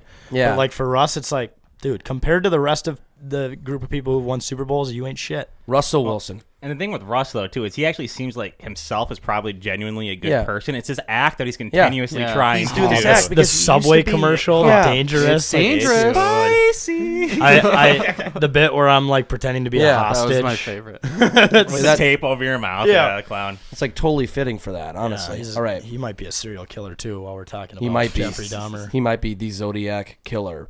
All right. Ding, ding, doo, doo, doo, doo, ding, doo. With the 9th overall pick in the biggest douchebags draft of 2022, producer Camp selects. This guy is a douchebag, not as big as R. Kelly and Jake, but Kevin Gorg. I thought you were going to say Jesus, Kevin not Gorg. him. He Kevin mentioned Gorg? him earlier. It's Norm Green. Okay. He took hockey out of the state of hockey. That's a good one. Kevin Gorg Norm would have Green still appreciated that sucks. pick. Yes. Yeah, true. Called him a jackass on the air. His only slip-up. I think that's good value for the third round, too. That might be the steal of the draft. My grandpa, he loves telling me the story. He's probably told it to me 100 times. It was one of the last ever games the North Stars had at home, and a fan went up to Norm Green, who was sitting, obviously, apparently he wasn't sitting in an owner's box or anything. He was kind of sitting like near fans or just walking through, and someone went up right behind him and dumped a whole beer on him. Good. That's ballsy to sit by fans. Yeah, especially when you're moving the team to Texas. Gross. From Minnesota. And then a few years later, 2-3 years later, they win a Stanley Cup. Yeah, pathetic. And then they still have our right. He didn't just sell the team, he sold the naming rights and everything. Yeah. You at least sell just the team and stuff, but let us keep the naming rights. But holy shit. Let us have the history. Come on. That's ridiculous. Shit. Sold the history and everything. What an ass. What an ass. All right. Ding, ding, doo, doo, doo, doo, ding, doo. With the 10th overall pick in the biggest douchebags draft, Bossman selects Evander Kane. Yep. Hell yeah. I can't believe I didn't. Bad dude. Him. Overall, bad dude. I don't even need to go into everything he's done. Bad dude.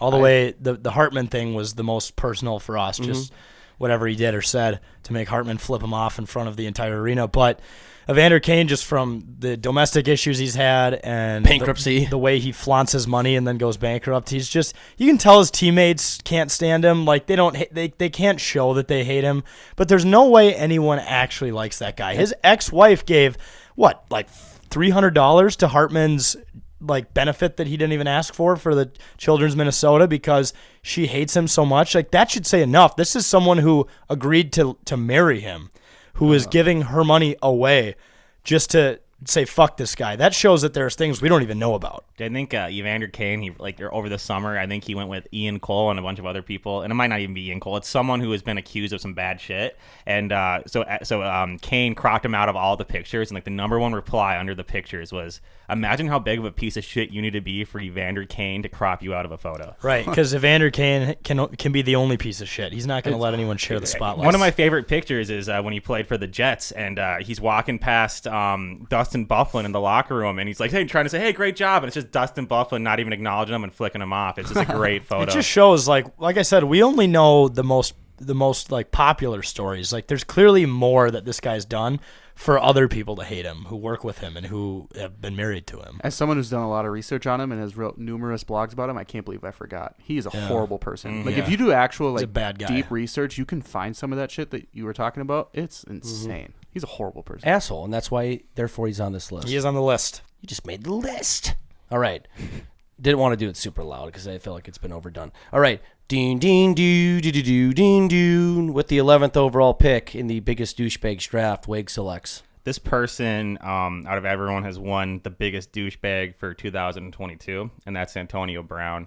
Everything that he's been doing this year is a joke. Tom Brady, who went on a limb to get him not only to the Patriots, but also to Tampa Bay, he's been shitting on Tom Brady left and right. When the news came out that Tom Brady divorced his wife, or they're going through a divorce, didn't AB posted a picture of her and him hugging at the Super Bowl? Yeah. Mm-hmm. But not only that, he's going around, he's shoving his ass in women's faces, he's jerking off in pools. Jack is right, he does have quite a hog on him. Yeah.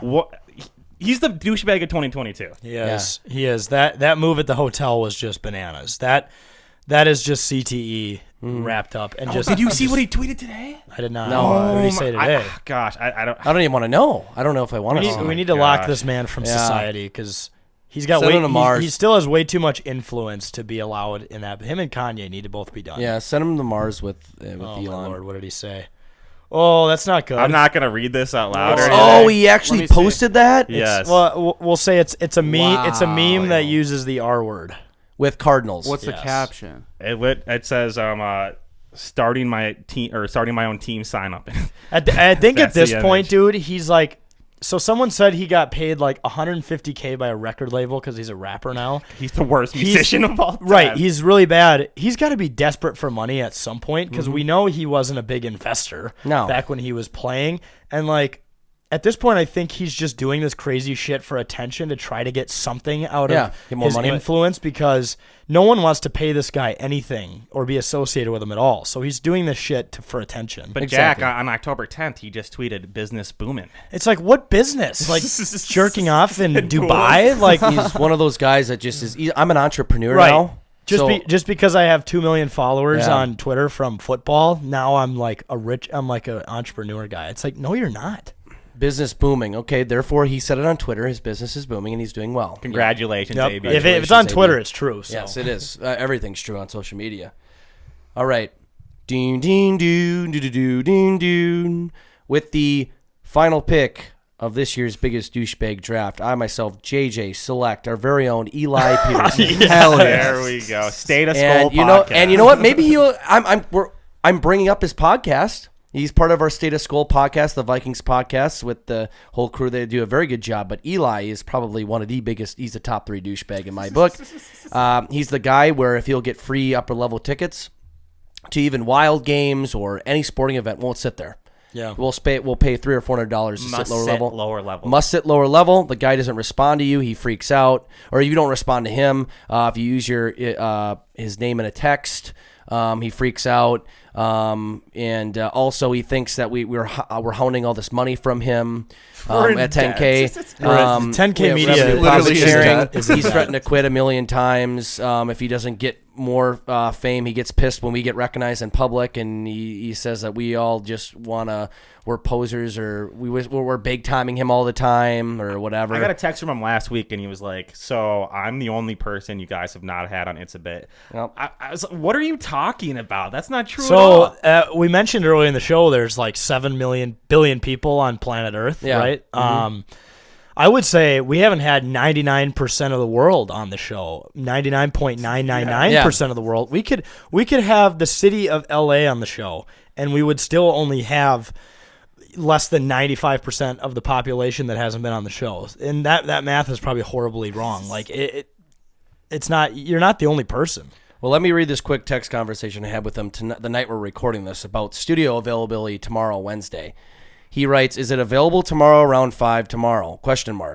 Or when do and this is when we were recording stuff with Kevin Gorg and stuff, so I couldn't have responded." He sends another message. "Or when do the has-beens record?" Another message. ? Then he sends another one. "Don't we have 2 studios? ? Dumbass, I need an answer. We're going to record at 5 tomorrow. Next, then the next message. Understand in all caps, ? Exclamation point, ? Exclamation point. Then he sends another message. So maybe ask if Gage and them can record a little later since you never fucking sent me the studio availability." Oh my God. And he sent countless more. But you guys have a weird relationship. He doesn't text me like that. Yeah, because I get under his skin, right? And I egg him on. Yeah, but he's still. That's why you were the first overall pick. Yeah, exactly. Shocker. So I feel his pain. Me and Eli are probably similar in some ways. He's a little more extreme, but he will just send shit like that. Where I actually did tell him before these set of messages that I was recording. So I'll get back to you when I can get back to you, and he still sends those messages. Therefore, douchebag. There you go. So. Eli, you're on the list, but we're shouting out. Well, you just made the list, but we're shouting out State of School. You always say you want a shout out. So we'll have to put out a graphic with the picks. Yeah. It's going to be Eli's face, Jake's face, Hitler, Jeffrey Dahmer. This is going to be Bryson DeChambeau. This is going to be quite a spread. DeChambeau bag. If we missed any picks, let us know. Yes. We could have done this for 10 rounds. We could have done this for 20 rounds. We could have. But obviously we only had a limited amount of time. But folks, thanks so much for tuning in to another episode of It's a Bit. Remember to buy our ticket package with the Wild to meet Billy G. Also, what we forgot to mention is there's going to be a free mystery item for one of the ticket purchasers. So if you purchase tickets, your email is basically going to be thrown into probably more of a technological hat and be drawn. Virtual hat. And if your name... A metaphorical hat. Yeah, because technology. But if your name gets drawn, you're basically going to win a signed item. We don't actually know who it's going to be yet, but we're pushing for possibly Fleury item because not a lot of his Wild memorabilia exists, hence because he hasn't been on the team very long. But you will win a Wild player signed item. You're entered in the draft or in the drawing. But also remember that just with getting your ticket for $39, you get to watch us play the Avs. You get to meet Billy G, get his autograph, get a photo, get a State of the Wild speech in person. This is, by the way, this is exclusive. This is in your own room. This is in our own room in the River Center. Roy Wilkins Auditorium, yeah. It's going to be an exclusive party just for us. So buy the tickets. Go to our events page. Go to the link in our Instagram bio, in our pinned tweet on Twitter. I guess, Cam, we can throw it in the description of the episode just to double wrap it, as the kids say who have sex. And that's pretty much it. This has been an electric, jam-packed episode for you guys. Yeah. Yep, 100%. And we don't want to let Bill down. We were really saying to Bill, hey man, all of our fans love you. They're all gonna show up. So fucking show up and go say hi to Bill. Yeah, show him some damn sport. It's about report support. Make us look good to Bill. That's all I'm saying. He's done so much for us. Let's show him some support. It's about fucking winning. Show up to that. I mean, how often the team is actively in the season? You can also maybe throw out your favorite trade ideas. Yeah. Or maybe say we've done it. Yeah, we've done it several times. It's a little intimidating. Tell him that you want the goal song changed. We might have just opened up a can of worms there. You're gonna have some people that are serious. I think you should do this and this, like those, like I heard fantasy hockey guys, the armchair GMs. So I this is how I manage my team on NHL 23 right now.